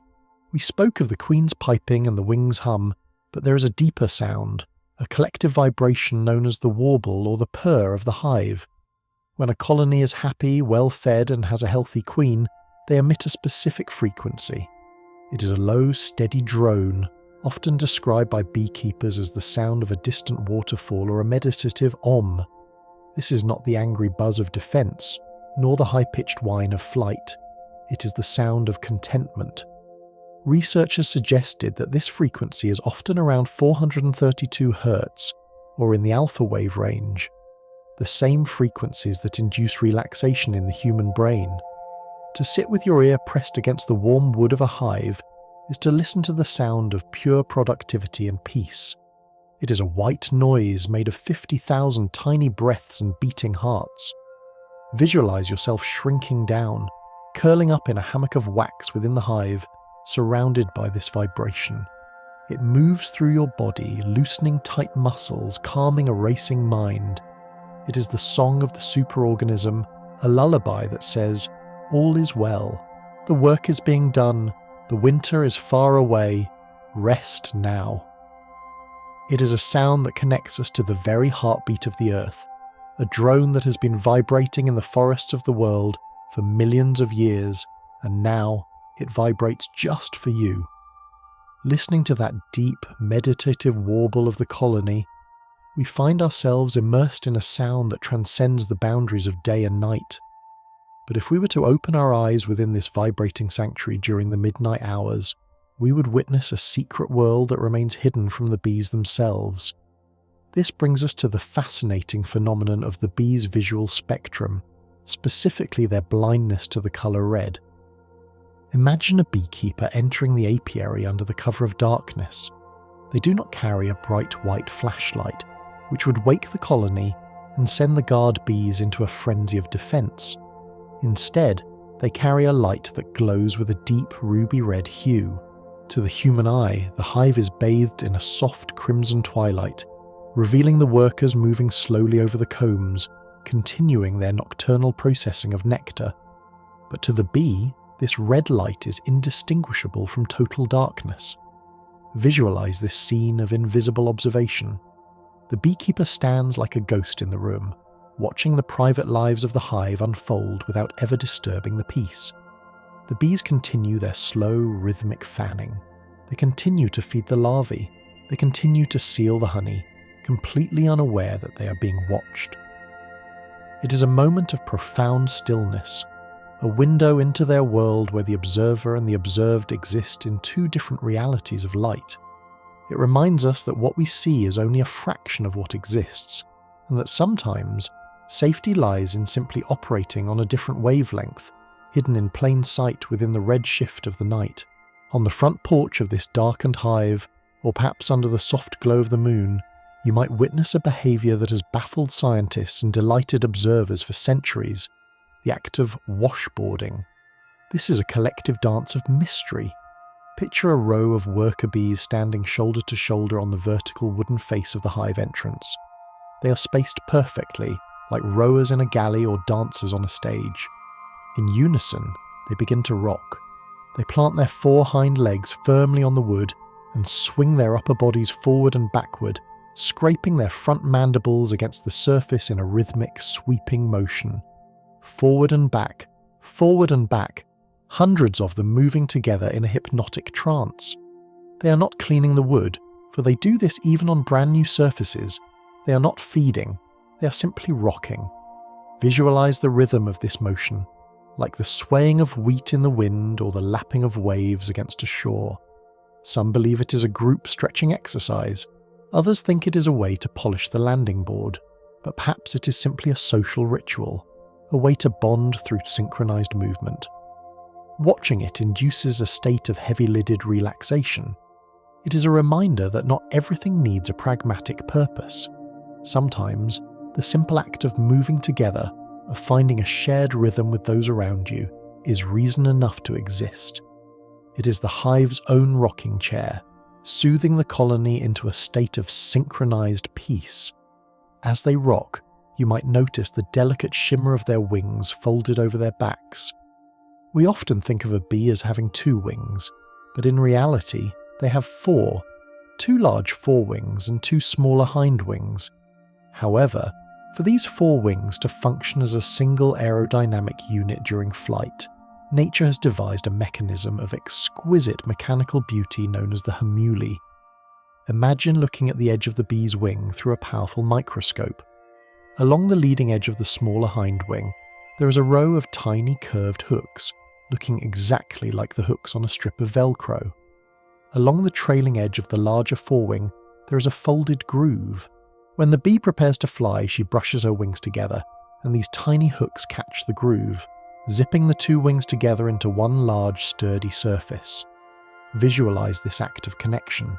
A biological zipper that locks into place with a microscopic click. It turns 2 fragile, fluttering membranes into a powerful foil capable of lifting heavy loads of pollen. When the bee lands, she unzips them, allowing the wings to fold neatly over her back to save space. It is a lesson in integration. To achieve lift, to rise above the gravity of the earth, we must connect our separate parts, hooking the small strengths to the large ones, creating a unity that is far more powerful than the sum of its parts. Flying on these zipped wings deep into the heart of the tropical rainforests of Central and South America, we encounter a cousin of the honeybee that has abandoned the weapon of the sting entirely. These are the meliponines, the stingless bees, but do not think them defenseless. They are the master architects of the insect world, building cities that look like they belong in a fantasy novel. Unlike the European honeybee, which builds vertical parallel combs, the stingless bee builds in spirals. Visualize the interior of a hollow log in the Mayan jungle. Inside, rising from the darkness, is a ziggurat of wax, a spiraling staircase of brood cells that winds upward in a perfect helix. It is a structure of sacred geometry, a tower of life reaching toward the light. Surrounding this central spiral are not hexagonal cells for honey, but large, round pots. They look like dark grapes or clay amphorae stacked in clusters. These are the honey pots. The honey they produce is different too. It is runnier, tangier, with a sharp, citrus-like acidity that tastes of the jungle floor and exotic orchids. To dip a spoon into a pot of stingless bee honey is to taste a feral, ancient sweetness. Visualizing these spiral cities and round chalices breaks our rigid image of the hive, showing us that nature has endless ways to house her sweetness, some sharp and angular, others round, spiraling and soft. In these dense jungles, and indeed in the savannas of Africa, the bee has formed an alliance with a creature from a completely different kingdom, the honey-guide bird. This is one of the most remarkable examples of interspecies communication on the planet. The honey-guide loves wax. It is one of the few creatures that can digest it, but it cannot break open a wild bee nest. The human, or the honey badger, loves honey, but cannot always find the hive. So, a partnership was born. Visualize a small, nondescript bird fluttering down to a human walking in the bush. The bird begins to chatter, a specific, urgent call that sounds like tighty-teety. It flies from tree to tree, waiting for the human to follow. It is a game of hot and cold. The human whistles back, acknowledging the guide. Together they walk through the landscape. When the bird stops and circles silently, the human knows the hive is near. After the human harvests the honey, they leave a generous portion of the comb, rich in wax and larvae, for the bird. It is a tradition of gratitude. Picture this scene: a man and a bird communicating across the barrier of species, united by the pursuit of the bee's treasure. It speaks to a world where we are not isolated, but part of a cooperative network, where if we listen to the small voices around us, we can be guided to the sweetness we seek. This art of finding a hive is not limited to the help of birds. In the temperate forests of North America and Europe, there exists an old, meditative pastime known as bee-lining. It is a hunt that requires no weapon, only a small wooden box, a bit of sugar syrup and infinite patience. Visualize a quiet clearing in the woods. You place a small box with a comb of syrup on a stump. You wait. Eventually, a single forager finds it. She drinks, marks the location, and flies home. You watch her. You watch the exact angle of her ascent. She flies in a straight line, a beeline, directly toward her tree. But one line is not enough. You must move the box. You walk 100 yards to the east, set up the bait again, and wait for the bees to return. When they fly off this time, they create a second line. Where these two imaginary lines intersect in the distance, that is where the hidden tree stands. To engage in beelining is to turn the forest into a geometry problem. It slows the world down. You're following an invisible thread through the air, triangulating a point of life in the vast wilderness. It requires sitting still for hours, watching the sun catch the wings of a tiny insect against the dark canopy of pines. The reward is not necessarily taking the honey, but simply finding the home, solving the puzzle, and knowing that deep in the woods, in an old oak, a heart of gold is beating. Far from the quiet woods, on the sheer granite cliffs of the Himalayas, the hunt for honey takes on a scale of epic grandeur. Here lives the Himalayan giant honeybee, Apis laboriosa. These are the largest honeybees in the world, nearly an inch long. They do not live in dark cavities. They build their combs in the open air, hanging from the overhangs of precipitous cliffs. Visualize a single comb, a massive golden crescent, hanging like a tapestry against the grey rock. It can be up to 3 feet wide and 6 feet long, draped in a curtain of thousands of shimmering bees. They withstand the high-altitude winds and the freezing mists of the mountains. The honey they produce here is legendary. In the spring, when the rhododendrons bloom in waves of red and pink across the slopes, the nectar contains grey anotoxins. This produces the famous mad honey, a substance that can be hallucinogenic and medicinal. The indigenous Gurung people climb these cliffs on handmade rope ladders, suspended thousands of feet above the valley floor, to harvest this liquid gold. It is a harvest of vertigo and reverence. Picture the basket lowered down, filled with a red-hued honey that holds the power of the mountains, a substance so potent it bridges the gap between food and spirit. Descend now from the dizzying heights to the humble, quiet earth of a suburban lawn. Here we find the digger bee, a creature of the soil. In the early spring, you might notice small mounds of dirt like miniature volcanoes erupting in the grass. Do not fear them. These are the chimneys of the gentle digger bee. She's a solitary soul, fuzzy and often sporting pale bands of colour.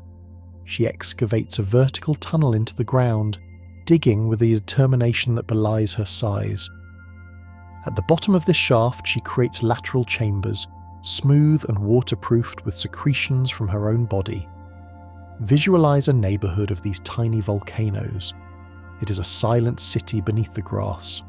The digger bee hovers over her mound, drops down into the dark, deposits her pollen and flies out again.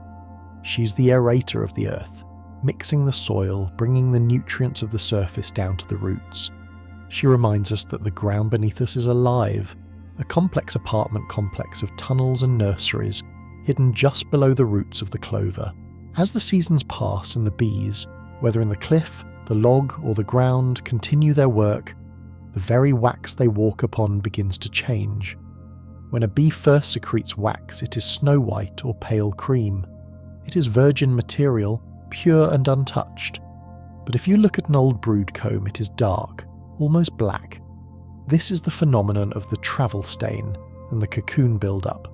Every time a bee walks across the comb, Her tiny feet, stained with the propolis of the forest and the pollen of 1,000 flowers, leave a microscopic trace. Over years, the white wax turns yellow, then amber, then deep mahogany. Furthermore, every time a larva spins a cocoon in a cell, that silken layer remains behind when she emerges. Layer upon layer of silk builds up, lining the cell like wallpaper in an old house. To look at a piece of black comb is to look at a history book. It holds the physical memory of every generation that has been born there. It is heavy, thick, and smells deeply of musk and age. It is the heirloom furniture of the hive, polished by the traffic of millions of tiny feet. There is a deep, resonating comfort in this darkness. The comfort of a home that has been lived in, used and loved for generations, where the walls themselves hold the story of the family. And who is the centre of this family? The one who binds the history to the future? We return to the Queen, but not as a ruler, rather as a centre of gravity. Wherever she moves on this darkened, history-stained comb, a phenomenon occurs known as the retinue response. She is never alone. As she walks, the workers around her turn to face her, forming a perfect circle of 10 to 12 attendants. They are like iron filings attracted to a magnet. This circle moves with her, a living halo of devotion. Visualize the intimacy of this circle. The attendants are constantly touching her with their antennae, licking her, feeding her royal jelly and grooming her body. But they are also picking up her pheromones, the queen mandibular pheromone. As they touch her, they become chemical messengers. They turn away and touch other bees, passing the scent along. It is a ripple effect of reassurance. She is here. She is well. The retinue is the point of origin for the signal that keeps the colony calm. Imagine being so loved, so essential, that you're never allowed to be cold, never allowed to be hungry, never allowed to be solitary. You are the sun, and the planets orbit you in a tight, protective ring. A constellation of sisters ensuring that the heart of the hive keeps beating. But even the sun must sometimes be replaced, and the hive has a mechanism for this that is both ruthless and hopeful. When the queen begins to fail, or when the colony is preparing to swarm, they build a special type of cell, a queen cup. Unlike the horizontal worker cells, this cell hangs vertically, looking like a peanut shell attached to the face of the comb. Inside this vertical palace, the new queen grows. But the most relaxing aspect of this is the piping we spoke of earlier, leading to the duel, which is not of war but of succession. Let us instead focus on the virgin queen's flight. When she is born, she is agile and slim. Before she can become the mother, she must first become an explorer. She leaves the hive alone. This is the only time she will fly without the burden of a swarm. She soars higher than the workers, up into the drone congregation areas. It is a flight of pure potential. She is seeking the genetic diversity that will ensure her colony's survival.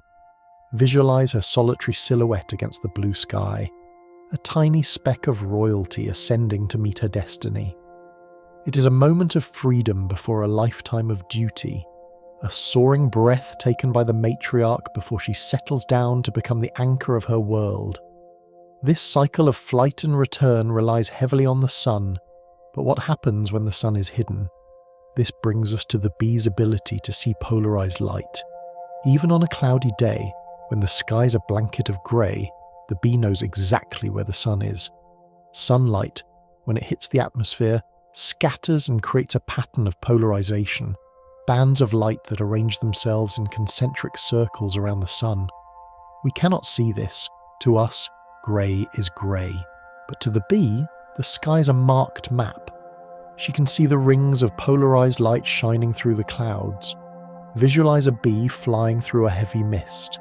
She does not need to see the ball of the sun. She sees the footprint of the sun in the light particles around her. She navigates with absolute confidence through the fog. It is a powerful metaphor for intuition and faith. Just because we cannot see the source of the light, it doesn't mean the light isn't guiding us. The bee trusts the hidden patterns, the secret geometry of the sky. to lead her home to the warmth of the cluster. And speaking of warmth, let us look at the bees who live in the coldest places of all, and their furry adaptation. We drift to the Arctic bumblebee, Bombus polaris.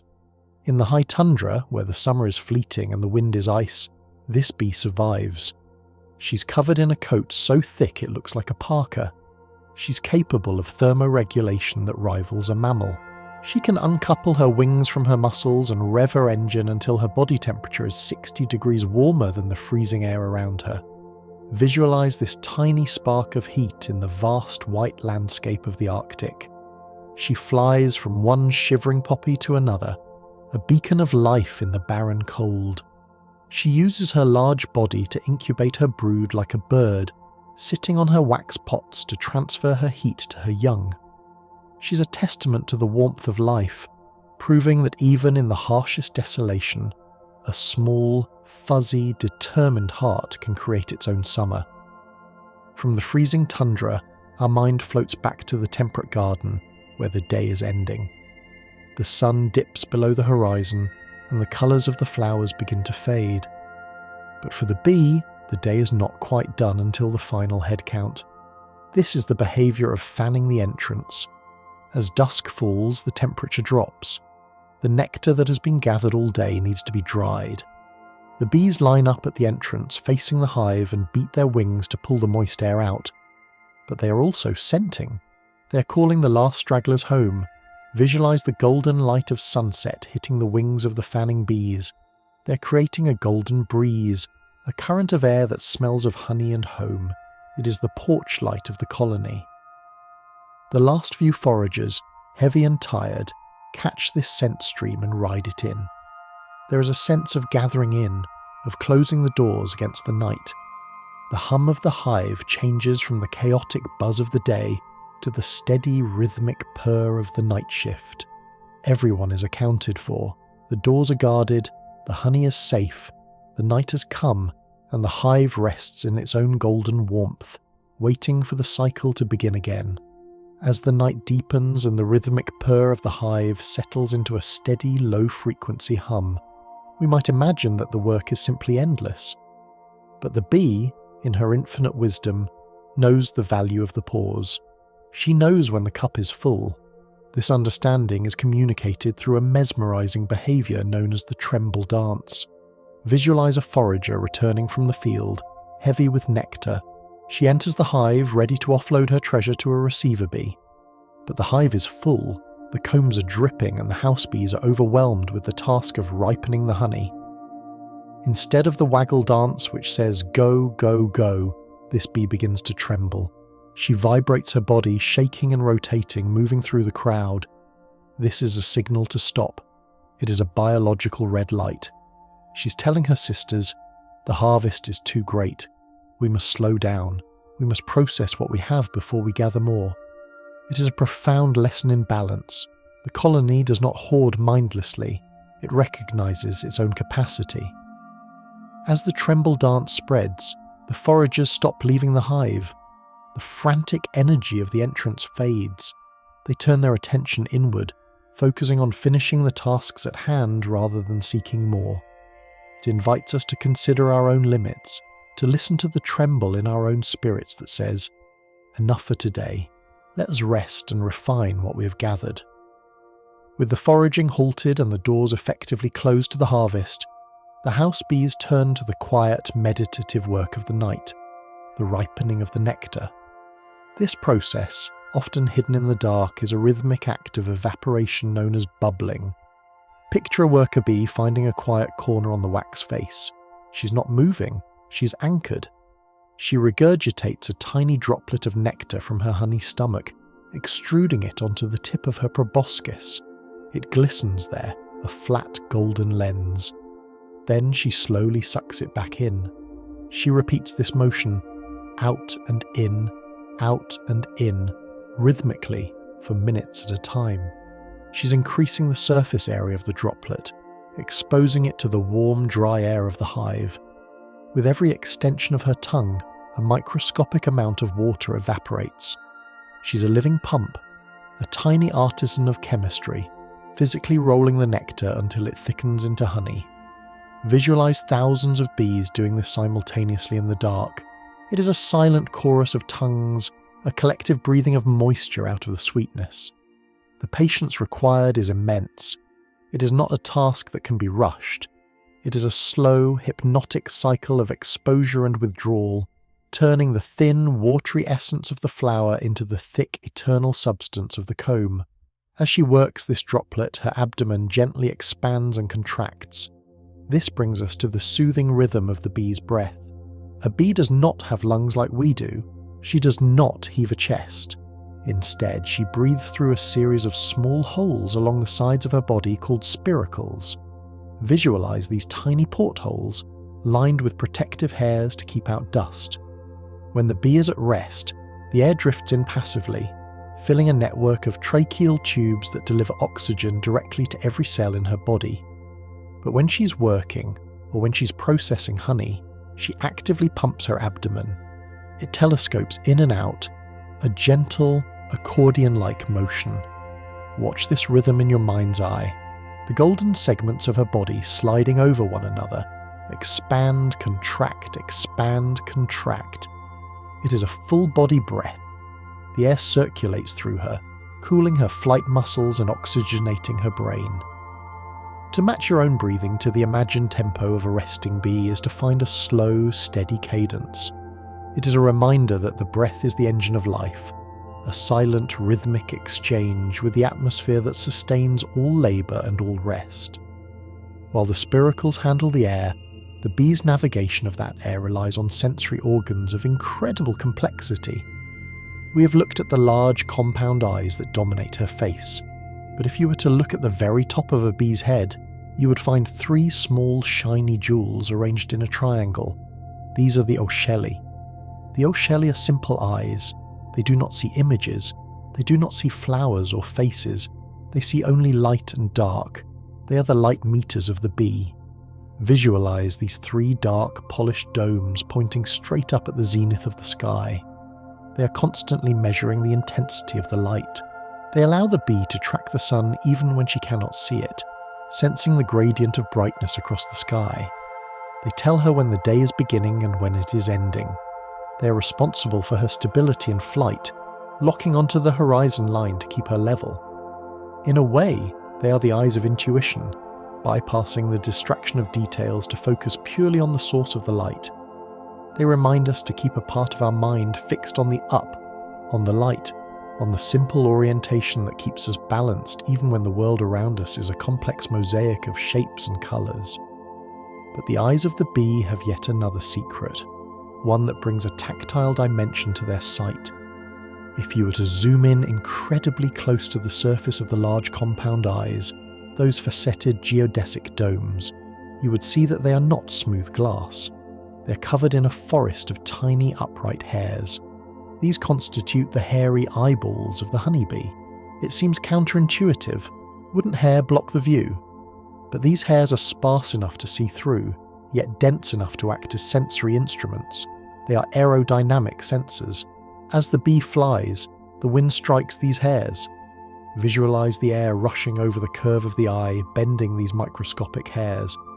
By feeling which way the hairs bend and how hard they are pushed, the bee knows exactly how fast she is flying and the direction of the crosswind. She literally feels the speed of her flight through her eyes. It is a merging of the senses, sight and touch becoming one. It allows her to navigate turbulent air with grace, adjusting her wings instantly to the invisible currents. It suggests a way of moving through the world where we are sensitive to the friction of our passage, feeling the air as a tangible medium that supports and guides us. Leaving the aerodynamics of the honeybee, let us drift back to the garden to visit a solitary cousin whose relationship with the air and the plants is one of extreme comfort and softness. This is the wool-carder bee. She is the textile artist of the bee world. Unlike the mason bee with her mud, or the leaf cutter with her green discs, the wool-carder bee seeks out the softest, fuzziest plants in the garden: lamb's ear, mullein, or dusty miller. Visualize this bee landing on a velvety silver-green leaf.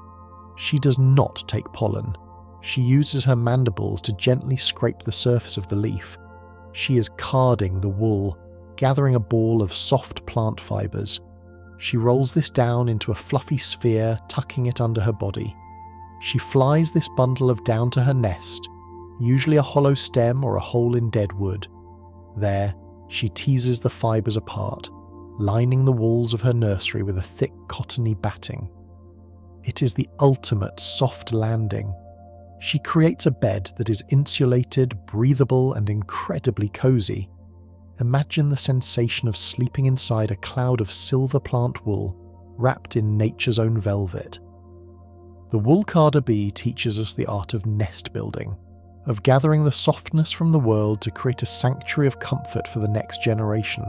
While the wool carder relies on mechanical softness, another solitary bee relies on chemical ingenuity to craft a home that is both waterproof and sweet-smelling. This is the cellophane bee of the genus Coletes. She's a master painter. When she digs her burrow in the sandy earth, she does not leave the walls as raw dirt. She secretes a clear, liquid substance from a gland near her mouth. Using her short, brush-like tongue, she paints the walls of her underground tunnel. As this liquid dries, it transforms into a transparent, flexible membrane that looks and feels exactly like cellophane or plastic wrap. It is actually a natural polyester. Visualize this shimmering, waterproof lining. It turns the burrow into a dry, sterile flask, protecting her brood from the damp earth and fungal rot. But the most delightful detail is the scent. The liquid she uses contains a compound called linalool. If you were to find a nesting site of cellophane bees, the ground would not smell of dirt. It would smell sweet and citrusy, like lemongrass and lemons. Imagine a nursery wrapped in a lemony, waterproof silk hidden beneath the sand. It is a bubble of protection, a chemically perfect environment engineered by a single mother. It speaks to the hidden layers of sophistication beneath our feet, where bees are synthesizing bioplastics to keep their children dry and safe in a sweet-smelling room. From the ground dwellers, we look for a flash of colour in the undergrowth and find the agapostemon, or the green sweat bee. If the honeybee is gold, this bee is a living emerald. Her entire head and thorax are a brilliant metallic green that shimmers with iridescence. In some species, the abdomen is striped black and yellow. In others, the entire bee is a jewel of green. But despite her flashy appearance, she is a communal soul. These bees often nest in the ground, and while they maintain their own individual tunnels, they often share a single front door. This is communal nesting. Visualize a small hole in a clay bank. One green face pops out to check the weather, then she flies off. Moments later, another green face appears. They share the duty of guarding the entrance. It is like an apartment building with a doorman. By sharing the entrance, they reduce the workload and increase security. It is a neighbourly arrangement. Beneath the surface, the tunnels branch off into private suites, but the connection to the world is shared. It is a balance of privacy and community, a way of living together that allows for individual work while providing the safety of the group. Seeing that flash of green entering the earth is a reminder that even the most beautiful jewels can be found in the humblest of soils. As the sun begins to set on the world of these solitary bees, a question arises. Where do the males sleep? The female bees have their nests, their burrows, and their hives. But the male solitary bees, the bachelor wool carders, the male long-horned bees, are homeless nomads. They do not build nests, so they form roosting aggregations. This is one of the most endearing sights in nature. As the twilight deepens, the male bees find a dried stem of grass, a twig, or a lavender stalk. They land on it and bite down. They lock their mandibles onto the plant fibre, then they let go with their legs. Visualize a cluster of 5 or 6 bees hanging by their jaws, their bodies suspended in the air perfectly still. They often curl their abdomens slightly. They will return to the same stem night after night, sleeping in a group for safety and warmth. They look like strange, fuzzy fruit growing on the weed. Some species, like the globe mallow bee, curl up inside the closing petals of the mallow flower as we saw with the squash bee. But the stem sleepers are out in the open. If you look closely, you might see them brush their antennas over their eyes one last time before settling into torpor. It is a vulnerability that touches the heart. These creatures of the air, anchored only by their bite, waiting out the darkness together in a silent, suspended slumber. As the season turns from the warm nights of sleeping on stems to the encroaching chill of winter, the biology of the bee must undergo a fundamental change. We spoke of the winter cluster, but the bees that form that cluster are not the same bees that flew in the summer. They are winter bees, distinct in their very physiology. The summer bee is built for speed and labour, living only 6 weeks. But as autumn arrives, the colony produces a generation of survivors. These bees have enlarged fat bodies. This is an internal organ, similar to a liver and white adipose tissue combined. Visualize the internal landscape of the winter bee. Her abdomen is packed with these vitellogen-enriched fat stores. She is plumper, robust, and physiologically designed for longevity. She will not forage, she will not build. Her sole purpose is to endure. She is a living battery, storing the energy of the final full flowers within her own body. This fat body produces the heat, the immune proteins, and the royal jelly that will sustain the queen through the dark months. To think of the winter bee is to think of preparation. She is the embodiment of the harvest, carrying the summer sunlight inside her tissues to burn slowly through the long, cold night. She is the bridge across the abyss of winter, a creature built not for flight, but for patience and warmth. This internal storage brings us to the texture of the fuel they rely upon, honey, and its miraculous physical properties when it flows. We've all watched honey pour from a spoon, folding over itself in ribbons. This behaviour is due to its high viscosity and low water content. But there is a specific fluid dynamic at play here known as the coiling instability. Visualize a stream of golden honey falling from a height. As it hits the surface of the toast or the jar, it does not splash. It coils. It forms a spiralling tower, a liquid rope that stacks upon itself before melting into the pool. This happens because the honey is moving too slowly to get out of its own way. It is a slow-motion sculpture. The honey folds, twists, and layers, trapping tiny bubbles of air that rise slowly like stars in an amber sky. Watching this pour is a meditation in itself. It refuses to be hurried.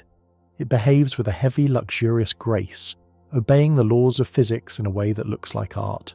It reminds us that there is beauty in slowness, that moving at a glacial pace allows for a kind of structural elegance that speed destroys. As we watch the honey settle, we might notice the variety of colours, which we touched upon earlier, but let us delve into the blue honey mystery. In the sand hills of North Carolina, and sporadically in other places, beekeepers sometimes open their hives to find combs filled not with gold, but with a glowing, iridescent purple-blue liquid. For years, this was a mystery. Was it pollution? Was it candy? It was eventually traced to the juice of the sourwood tree, or, more likely, the kudzu flower or the huckleberry, interacting with the specific aluminum content of the acidic soil. Visualize a comb of blue honey. It looks like liquid amethyst. It tastes fruity, spicy, and slightly sour. It is a rare, magical occurrence, a reminder that the earth has secrets that it feeds to the bees, transforming the geology of the ground into a jewel-toned food. It suggests that if we look deep enough, the familiar gold of our lives might suddenly surprise us with a flash of unexplained indigo, a gift from the complex chemistry of the soil. From the soil to the very structure of the bee's body, we find efficient tools for every task. On the forelegs of every worker bee, there is a tool that looks like a notch in a piece of wood. This is the antenna cleaner. It is a semicircular groove lined with stiff, comb-like hairs and a spur that closes over it like a latch. Visualize the bee feeling dusty. She raises her front leg and places her antenna into the notch. She closes the spur. Then, she pulls her antenna through the hole. It is exactly like squidgying a window. The stiff hairs scrape off every grain of pollen, every speck of dust, leaving the sensitive sensory wand perfectly clean. She does this constantly, A clean antenna is vital for smelling the world. It is a gesture of self-care, a dedicated grooming ritual that ensures her perception remains clear. It is a lesson for us. To perceive the world truly, we must constantly clear away the dust of the day, wiping our senses clean so we can take in the fresh reality of the moment. And what of the dust she removes? The pollen? We know she packs it, but she also uses a static charge to collect it. We spoke of the electric field of the flower, but let us visualize the pollen jump. When a positively charged bee lands on a flower, the pollen grains, which are naturally grounded, do not just wait to be touched. They literally jump. The static electricity pulls the pollen off the anther and onto the bee's hair before she even brushes against it. She's a pollen magnet. Visualize a slow-motion explosion of gold dust, leaping through the air to cling to the fuzzy coat of the bee. She becomes a creature of velvet gold. She does not have to grasp for what she needs. Her very nature, her energy, attracts it. It is a beautiful metaphor for abundance, that by simply being charged with life, by flying through the world with energy, we attract the sustenance we need. It comes to us, leaping across the gap, clothing us in the golden dust of the stars. And just as the pollen leaps across the air to cling to the charged coat of the bee, sometimes other larger things find their way into the sanctuary of the hive, things too heavy to be moved, too substantial to be blown away by the fanning wings at the entrance. Here, the colony demonstrates a mastery of containment that rivals the embalmers of ancient history. This is the phenomenon of propolis mummification. Imagine a mouse or a large beetle wandering into the warm, honey-scented dark of the hive. While the colony can dispatch the intruder, they are faced with a problem of physics. The body is too heavy for the tiny insects to drag out. They cannot leave it to decay, for that would threaten the sterility of their home. So they turn to their bee glue, the resinous propolis we spoke of earlier. Visualize thousands of bees working in a slow, sticky bucket brigade. They carry the dark amber resin and begin to cover the object. Layer by layer, they seal it away. They varnish it completely, encasing it in a sterile, airtight tomb. The intruder is not removed, but it is neutralized. It becomes a part of the architecture, a smooth, odorless mound on the floor of the hive. It is a profound solution to the burdens we cannot carry. If you cannot remove the obstacle, you envelop it, seal it, and render it harmless, allowing life to flow around it without being touched by its decay. For the smaller burdens, however, the fallen sisters who have reached the end of their days within the hive, there is a different, gentler protocol. This task falls to a specialized caste known as the undertaker bees. These are not the young nurse bees, nor the oldest foragers, but a group in the middle of their life cycle who have taken on the solemn duty of keeping the city clean. Picture an undertaker bee locating a fallen comrade on the floor of the hive. She approaches with care. Using her mandibles, she grasps the other bee, lifting a weight that is nearly equal to her own. She does not simply drop her outside the door. She flies. Visualize her struggling upward, gaining altitude, carrying the body of her sister away from the hive, often dropping her into the tall grass or a stream hundreds of feet away. It is a funeral flight of pragmatic grace. By carrying the dead far away, she ensures that pathogens do not spread to the colony. But in the quiet observation of this act, there is a sense of release. The bee returns the elements of her sister to the earth, to the soil that grew the flowers that fed them both. It is a cycle of returning, a gentle housekeeping that honours the living by clearing away the past. This progression of duties, from cleaning to undertaking to foraging, reveals a beautiful structure in the bee's life known as temporal polyethism. A bee's career is determined by her age. When she is born, she is a creature of the dark, working in the centre of the brood nest as a nurse. As she ages, she moves outward, like a ripple in a pond. She becomes a builder, then a guard on the periphery, and finally, in the last weeks of her life, she graduates to the open sky as a forager. Visualize this journey as a movement from the womb-like centre of the hive toward the sun. The most dangerous work, the flying and gathering, is reserved for the oldest and wisest bees. There is a wisdom in this economy. The hive protects its youth, keeping them safe inside until they have matured. The bees you see flying in the garden, tattered and tireless, are the elders of their society. They are spending the last of their energy to bring life back to the beginning. It is a circular flow of time and space, where one earns the right to the sky only after serving the heart of the home. As these elder foragers drink the nectar to bring home, they make use of an internal mechanism that ensures the fuel for their flight does not contaminate the harvest for the hive. This is the function of the proventriculus, a tiny one-way valve that sits between the bee's honey stomach, her crop, and her true stomach, her midgut. Visualize this valve as a microscopic mouth hidden deep inside the bee. It is lined with fine, hair-like projections that act as a sieve. As the bee flies, she needs energy. She can open this valve just a crack to let a tiny amount of nectar trickle into her digestive system to power her wings. But its true genius is filtration. If the bee drinks nectar that has floating pollen grains or spores in it, the proventriculus snaps into action. It pulses rhythmically, straining the solid particles out of the nectar and pushing them into the gut for digestion, while keeping the liquid nectar in the crop pure and clean. It is an internal refinery.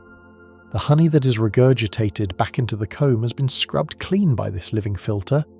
It creates a sense of purity, knowing that the bee possesses the biological machinery to separate her own hunger from the community's supply, keeping the shared treasure pristine. To gather that nectar in the first place, the bee employs a tool that is often misunderstood. We think of the bee's tongue, the proboscis, as a simple straw. But if you were to look at it under high magnification, you would see it is far more like a complex living mop. This is the miracle of the hairy tongue. The proboscis is actually a tube within a tube surrounded by a sheath. At the very tip is a spoon-shaped structure called the flabellum, but the entire length of the tongue is covered in dense hairs. When a bee dips into a flower, she does not just suck, she laps. Visualize the tongue dipping into a pool of nectar. The hairs on the tongue trap the liquid through capillary action, the same force that pulls water up a paper towel. The nectar defies gravity, climbing up the ladder of hairs. Then the bee pumps the liquid up the tube. It is a tactile, rhythmic drinking. She is literally sweeping the sweetness into herself. It changes the image of feeding from a mechanical extraction to a soft, brushing intimacy, where the bee tastes the flower with a velvet touch. Once this nectar is brought home and thickened into honey, it must be stored. We have marvelled at the hexagon, but there is a subtle engineering detail that prevents the entire pantry from dripping out. This is the 13-degree tilt.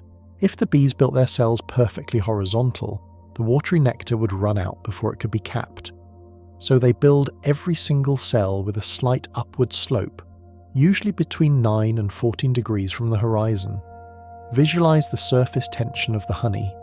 It sits in the cell like wine in a tilted goblet, leaning back against the warmth of the hive. Gravity pulls it down, but the angle holds it in.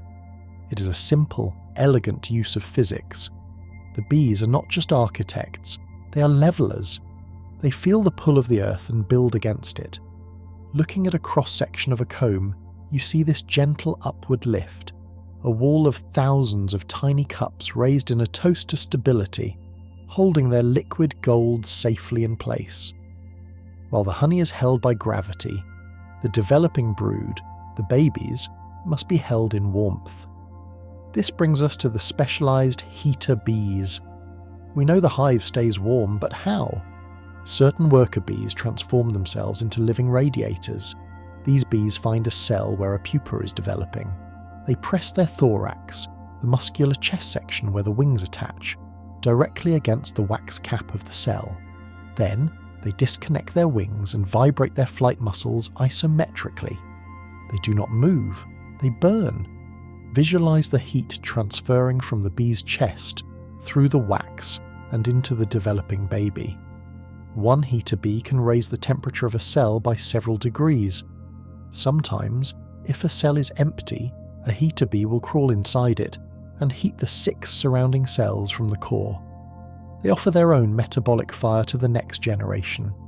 It is an act of devoted incubation, a transfer of life force where the energy of the adult is burned solely to comfort the unborn. Guided by warmth inside the hive, the bee is guided by light outside of it. Specifically, she follows the secret runways painted on the petals of flowers, known as nectar guides. We see a yellow flower. The bee sees a target. Many flowers have pigments that absorb ultraviolet light, creating patterns that are invisible to us but glaringly obvious to a bee. Visualize a lily or a pansy.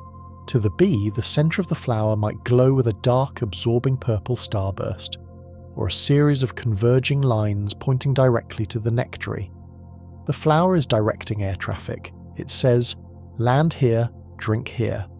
Some flowers even change their UV patterns after they have been pollinated, turning off the signs so the bee does not waste her time. It creates a world of hidden communication, a layer of neon signage overlaid on the natural world. It is a comforting thought that the confusion of the garden is actually a clearly marked map, full of arrows and landing lights, if only one has the eyes to see them. This connection to the flora begins early in the year, often before the honeybees are fully roused. In the cool, damp days of early spring, if you look at a patch of bare, sandy soil, you might see the gentle mining bee, the andrina. These are the harbingers of spring. They're often called tickle bees because they are so non-aggressive that they cannot pierce human skin. If they land on you, it simply tickles. Visualize a female miner bee digging into the cool, wet earth of April. She leaves a tiny mound of soil, like an anthill but with a larger opening. She brings in the bright yellow pollen of the pussy willow and the maple. She's a solitary creature, working in the cool air, bridging the gap between the frost and the flowers. To watch a colony of mining bees hovering low over the grass is to watch the earth waking up. They are the soft, fuzzy static of the changing season, a gentle, ground-level hum that announces the return of the sun. Finally, as these bees and their cousins return to their nests, let us look closely at how they carry their precious cargo. We speak of pollen pants, but the anatomy of the corbicula is a marvel of suspension. It is not a bag, it is a basket of hair. On the tibia of the hind leg there is a smooth, shiny, concave surface, but the key is the single stiff hair that stands right in the centre, like a spindle. As the bee packs the sticky pollen, she moulds it around this central hair, anchoring the load. Curved hairs around the edge act as a fence to hold the pellet in place. Visualize the bee in flight, her legs heavy with these massive kidney bean-shaped loads of orange, red or white pollen. She balances them perfectly. They are her saddlebags, packed tight with protein. The sensation of that weight is one of accomplishment. She's bringing home the bread. She's a cargo plane of fertility, navigating the winds with a payload that is held secure by a single hair and the sticky miracle of nature's design. And carried upon that steady, weighted flight, navigating the invisible rivers of the air, the bee does not wander aimlessly. She's a creature of habit and memory, following a practice known as trapline foraging. Just as a bus driver knows every stop on their route, or a postman knows every mailbox, the bee memorizes a specific sequence of flowers. Visualize her morning commute. She leaves the hive and flies to the same patch of bluebells she visited yesterday. Then she moves to the rosemary bush, then to the lavender, in the exact same order. She creates a mental string of pearls, connecting the most profitable blooms in a loop of efficiency. By visiting them in a sequence, she allows the first flowers time to replenish their nectar before she returns. It is a lesson in rhythm and reliability.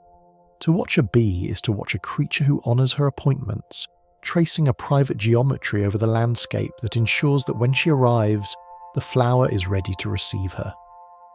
To maintain this schedule, she must be able to land anywhere, on any surface, no matter how slippery or steep. This brings our attention down to the very tips of her 6 legs, to a marvel of engineering called the aurolium. We often see the claws, those tiny hooks that grapple onto rough bark or denim. But what happens when she lands on the smooth, glossy petal of a tulip or the glass of a window? Between her claws sits a soft, flexible pad, the aurolium. When she lands on a slick surface, she engages a hydraulic system within her legs. She presses down, and this pad unfolds, creating a wet suction cup. It secretes a microscopic fluid that acts like a temporary glue, allowing her to walk upside down on a mirror. Visualize this tactile grip. She is literally adhering to the world step by step. When she wants to lift her foot, she simply peels the pad up from the edges, breaking the seal effortlessly. It is a mechanism of perfect contact, allowing her to move with confidence across the shifting, swaying, slippery terrain of the garden, grounded by the tiny, sticky pulses of her own feet. Once she has secured her footing on the flower, she brings her primary tools into play, her mandibles. We often think of these as jaws or teeth, and indeed they can bite. But in the life of a worker bee, the mandibles are more like a Swiss Army knife. They are shaped like spoons at the tip, perfect for feeding royal jelly to a larva or scooping up wax scales. But they also have sharp cutting edges for pruning and defense. Visualize the bee using these tools to knead wax. She works the material like a baker kneading dough, softening it with her own chemistry, shaping the hexagonal walls.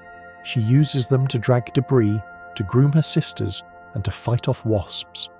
To look at the face of a bee is to see a creature equipped with a pair of ceramic hard trowels, constantly smoothing, shaping, and carrying the physical burden of the colony's architecture. They are the hands of the hive, tireless and precise. However, even with the strongest grip and the sharpest tools, there are some treasures that remain out of reach for the honeybee. This is the story of the red clover and the length of the tongue. The red clover is a flower of deep, nutrient-rich nectar, but it hides this sweetness at the bottom of a long, narrow tube. The honeybee's tongue is often just a millimetre too short to reach the bottom. She lands, she tries, but she cannot sip the reward. This is where the bumblebee, with her longer face and longer tongue, triumphs. It is a reminder of the lock and key nature of evolution. Not every flower is meant for every bee. Visualize the honeybee hovering over the clover, sensing the nectar but accepting her limitation. She moves on to the white clover, which is shallower. It is a lesson in finding one's own niche. There is no need to force a fit where one does not exist. The garden is vast, and there is a bloom designed specifically for the reach of every creature. Yet, some flowers are not merely deep, they are combative. Consider the alfalfa blossom. This flower has a mechanism that requires a violent interaction to release its pollen, a process known as tripping. The pollen-bearing column of the flower is held under tension like a catapult. When a bee lands and probes for nectar, the flower snaps. The column shoots up and strikes the bee under the chin with considerable force, dusting her with pollen. For a honeybee, this is an unpleasant surprise. It is a punch to the face. Because of this, honeybees often learn to cheat. They approach the flower from the side to steal the nectar without tripping the mechanism, but the smaller, solitary alfalfa leafcutter bee does not mind the blow. She dives right in, taking the hit flower after flower. Visualize this tiny rhythmic boxing match in the fields. Snap, dust, fly. Snap, dust, fly. It is a rough, percussive harvest, a reminder that sometimes obtaining the prize requires standing directly in the line of fire and taking the impact. While the honeybee and the leafcutter battle for nectar, there are other bees in the garden searching for a commodity that is far rarer and stranger. Oil. These are the macropis bees, the oil collectors. They ignore the sugary nectar. They are looking for the yellow leucostrife flowers, which produce not sweet water, but a fatty floral oil. Visualize this bee scraping the oil glands of the flower with specialized pads on her legs. She's gathering a high-energy fuel that is waterproof. She uses this oil to line her nest cells, creating a nursery that is impervious to the damp soil. She also mixes it with pollen to create a pollen loaf that is rich in calories, like an energy bar for her offspring. To see an oil bee is to see a specialist of the highest order. She has bypassed the sugar economy entirely to trade in liquid fat. She glistens in the sun, a sleek, waterproof aviator navigating a world of dampness, secured by her unique harvest. And speaking of unique harvests, there is a bee that carries her gold in a secret place, invisible to the eye. This is the hylaeus, the yellow-faced bee, often called the masked bee. She is small, slender and almost hairless, looking more like a tiny wasp than a bee. She has no pollen baskets on her legs. She has no hairy brush on her belly. So how does she carry the pollen? She eats it.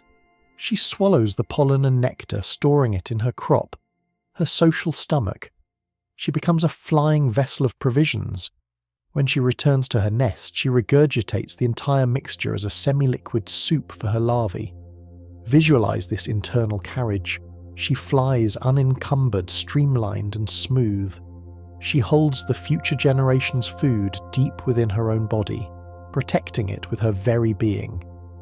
It is the ultimate act of internalization, where the burden is not carried as luggage, but as a part of the self.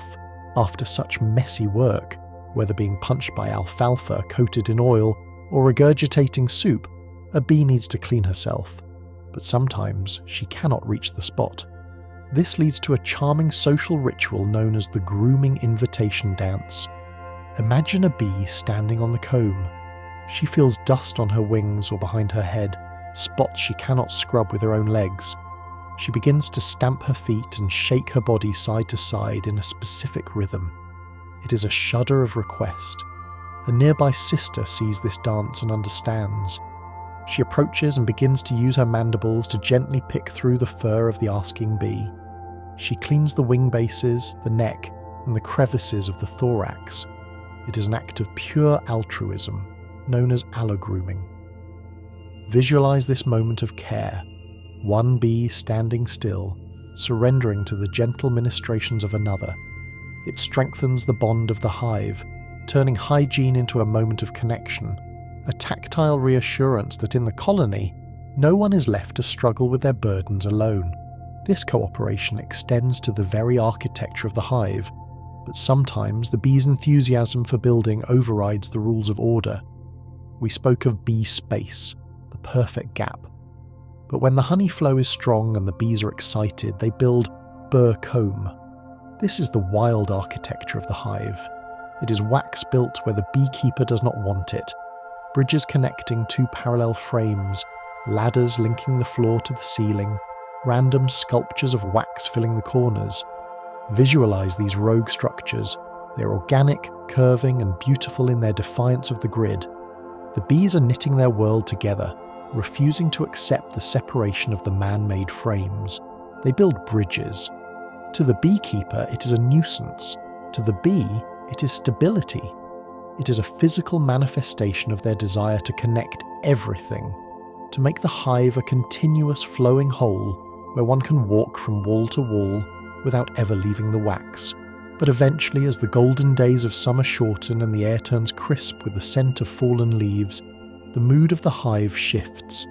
The abundance of the burr comb and the nectar flow begins to wane. The colony prepares for the long siege of winter, and this preparation involves a heartbreaking but necessary decision: the expulsion of the drones. The male bees, those large-eyed fuzzy princes we met earlier, have lived a life of leisure. But they do not forage, they do not build, they do not sting. In the economy of winter, they are too expensive to keep. They are mouths to feed with no contribution to the warmth of the cluster. Visualize the scene at the entrance of the hive on a cool October afternoon. The worker bees, the sisters, stop feeding the brothers. Then, they gently but firmly escort them to the door. They block their way back in. There is rarely violence, only a firm chemical resolve. The drones are pushed out into the cooling world. They cluster together on the grass, confused as the sun sets earlier and earlier. It is a melancholy ending to the season of plenty. It reminds us that nature is cyclical and sometimes harsh in its efficiency. The hive must contract to survive. The letting go of the drones is the closing of the curtain on summer, a sombre quiet settling over the garden as the colony turns its lock against the coming cold, holding only what is essential for the rebirth of spring. And as that door closes on the season of light, sealing the colony into the quiet, meditative dark of winter, we must remember that silence is not permanent. Beneath the snow, within the hollow tree, the heart of the hive continues to beat, fueled by the fat bodies of the winter bees and the honey of the previous summer. They wait, they shiver. And then there comes a day, usually in late February or early March, when the temperature rises just enough. The sun hits the wood of the hive and the mercury climbs above 50 degrees. This triggers the phenomenon of the cleansing flight. It is a moment of pure, desperate physiological release. For months, the bees have held their waste inside their bodies, refusing to soil the pristine interior of their home. They have practiced a discipline of containment that is hard for us to imagine.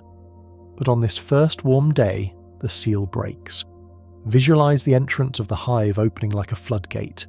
The bees pour out, not to forage, not to find flowers, for there are none yet. They fly simply to relieve themselves.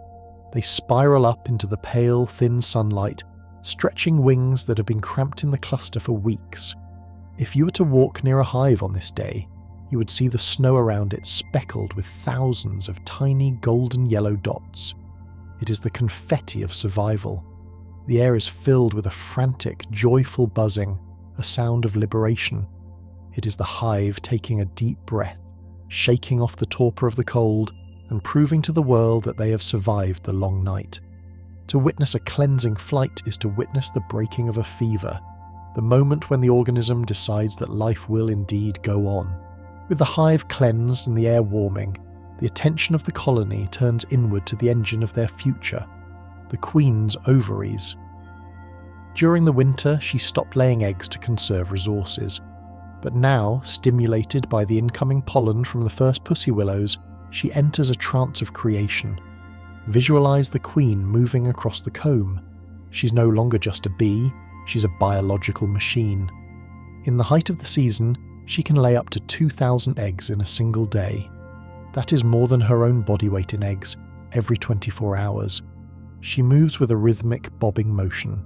She inspects a cell, curves her long abdomen down into it, deposits a single, white egg, and moves to the next. She does not sleep. She does not feed herself. Her retinue feeds her royal jelly continuously as she walks. She's a conduit for life. If you speed up this process in your mind, she looks like a sewing machine, stitching the future of the colony into the wax one stitch at a time. The sheer scale of this fertility is overwhelming. It is a river of genetic potential flowing through a single insect, a testament to the idea that nature is abundant, relentless, and obsessed with the continuation of the spark. She is the mother of thousands, yet she knows none of them, lost in the hypnotic rhythm of the lay. This intense connection between the life of the hive and the cycles of the family is not just a biological fact, it is a cultural one. For centuries, humans have felt a deep spiritual link to these creatures, giving rise to the poignant folklore tradition known as telling the bees. In the old days, across Europe and New England, it was believed that the bees were messengers between worlds. If a member of the household died, it was the duty of the family to go out to the hives and whisper the news to the bees. If they were not told, it was believed the bees would mourn, stop producing honey, or even die of grief. Visualize a person dressed in mourning black, walking slowly through the tall grass to the apiary. They gently tap on the wooden wall of the hive. Tap, tap, tap, waking the attention of the guard bees. Then they lean in close, their lips brushing the wood, and whisper the name of the departed. The master is gone, they might say. They would then tie a piece of black crepe or a black ribbon around the hive. There is a profound beauty in this ritual. It treats the bee not as livestock, but as a member of the family, a sensitive soul that deserves to be included in the circle of grief. It suggests that the hum of the hive is the voice of the ancestors, and to keep secrets from them is to break the bond of the home. It grounds us in a world where we share our sorrows with the smallest creatures, trusting them to carry the weight of our loss on their wings. This bond between human and bee has also led to a shared nomadic existence. While we think of the hive as stationary, for thousands of years humans have moved bees to chase the eternal spring. This practice began in ancient Egypt. Visualize the Nile River, broad and slow, winding through the desert. In the ancient world, beekeepers would stack their hives, cylinders made of mud and straw, onto large rafts. In early October, they would float these rafts upriver to Upper Egypt, where the flowering season began earlier. As the season progressed and the flowers bloomed further down the river, the beekeepers would gently float their rafts downstream, moving with the blossom.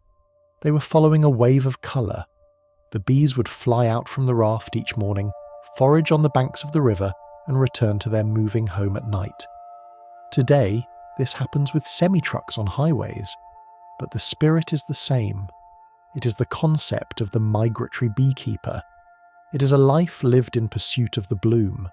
To visualize this is to see the hive as a ship, navigating the currents of time and flora, never staying in one place long enough for the winter to catch it. It is a dream of eternal abundance, where the hive is always arriving just as the flowers are opening their eyes. But not all bees are industrious workers or travellers. In the vast diversity of the bee world, there exists a creature of stunning beauty and deceit, the neon cuckoo bee, or Therius. Unlike the fuzzy, hard-working honeybee, this bee is sleek, hairless, and marked with brilliant electric blue or neon purple spots against a stark black body. She looks like a piece of modern art or a jewel from a disco. She does not build a nest. She does not gather pollen. She is a kleptoparasite. She waits. She watches the blue-banded bee, a hard-working solitary mother, digging her burrow and stocking it with food. When the mother leaves, the neon cuckoo bee slips inside. She lays her own egg in the nest and leaves. When her larva hatches, it eats the provisions meant for the other bee. It is a harsh reality, yet nature paints this thief in the most spectacular colours. Why? Perhaps to warn, perhaps to camouflage in the shadows. To see a neon cuckoo bee sleeping on a stem at night, hanging by her mandibles, flashing her electric blue spots, is to see the shadow side of the garden. She represents the opportunist, the creature who survives not by labour, but by cunning. She reminds us that the ecosystem is a complex web of strategies, and that beauty is not always linked to kindness, but always to survival. While the cuckoo bee steals food, there is another bee deep in the rainforests of the Amazon that has abandoned flowers entirely to feed on something much darker. This is the vulture bee. Alone among the bees, she does not seek nectar or pollen. She seeks death.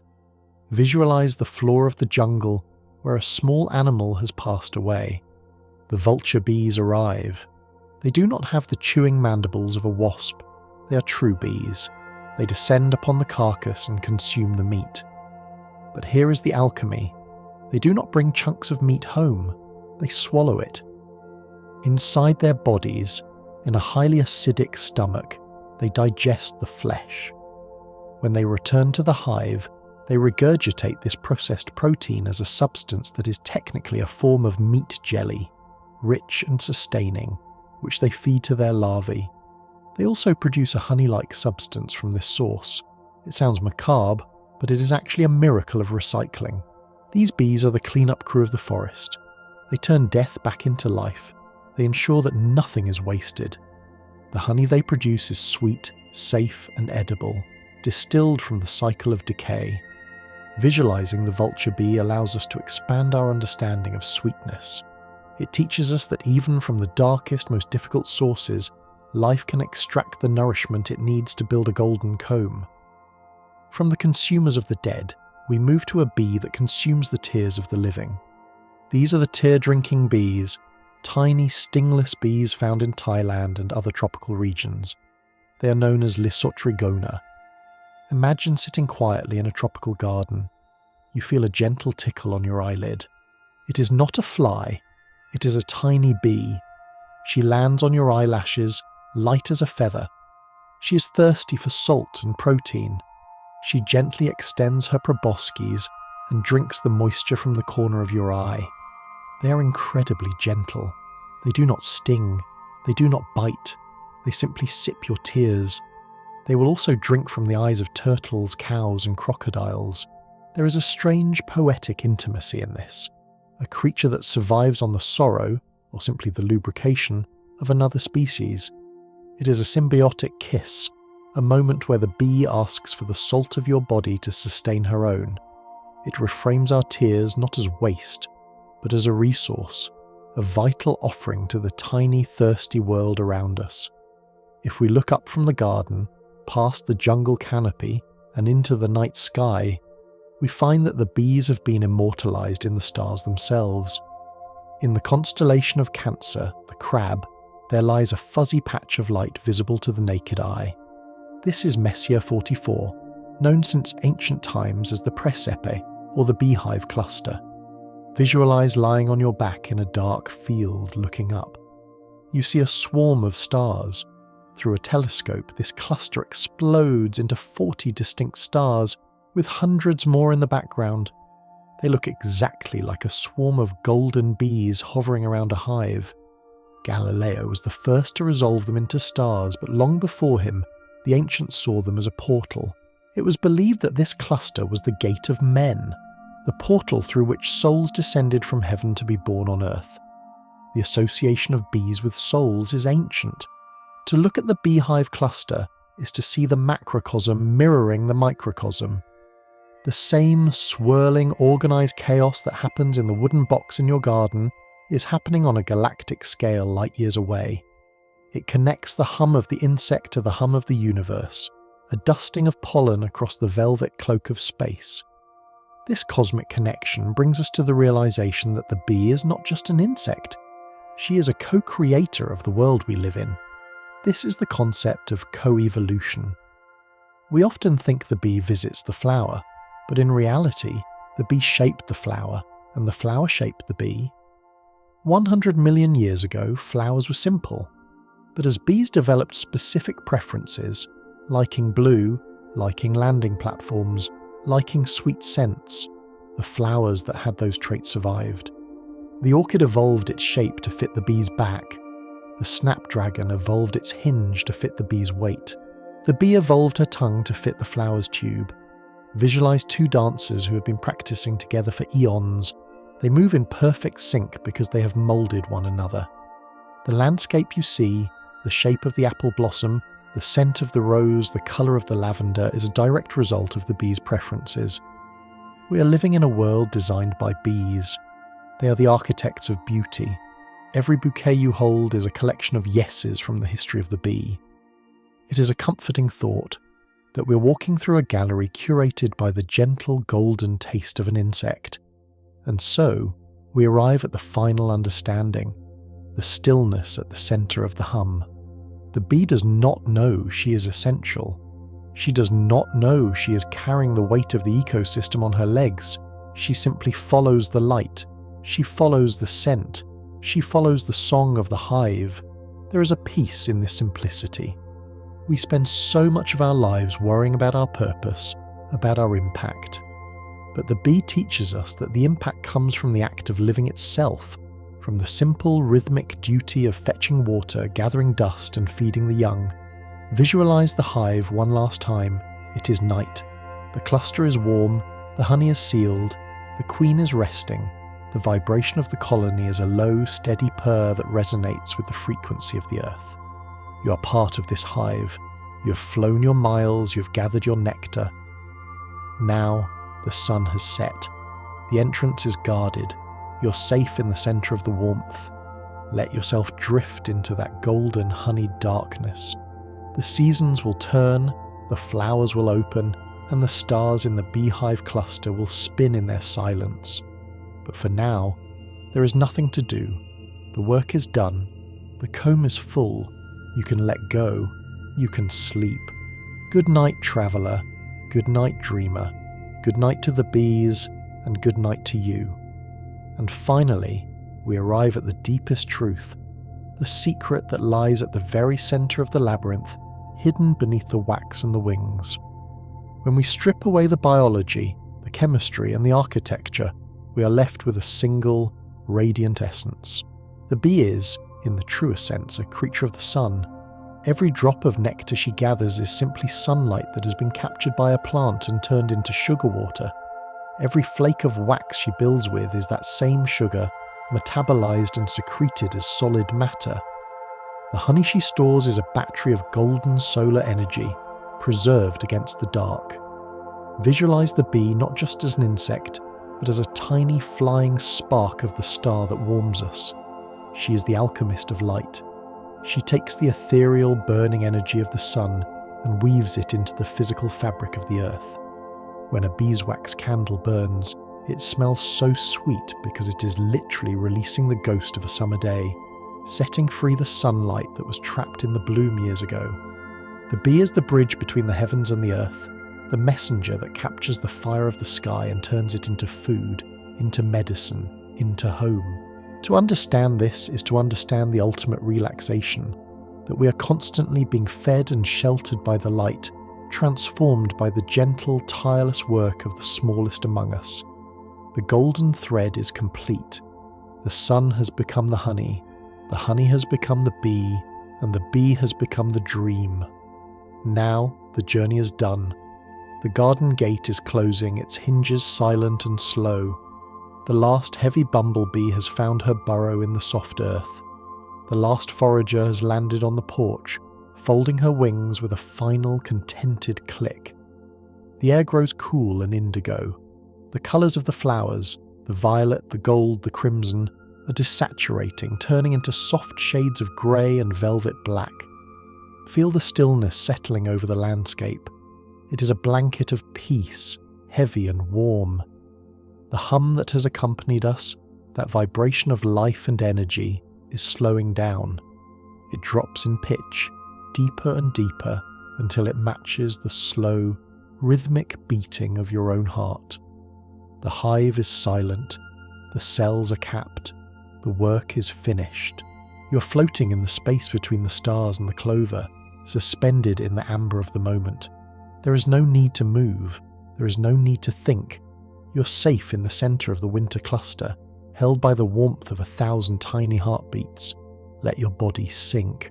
Let your mind dissolve into the golden fluid of sleep. The river of dreams is waiting to carry you. Drift away on the scent of linden and lavender. Drift away into the quiet, perfect dark. And now, 101 wonders are resting with you. Sleep now. Good night.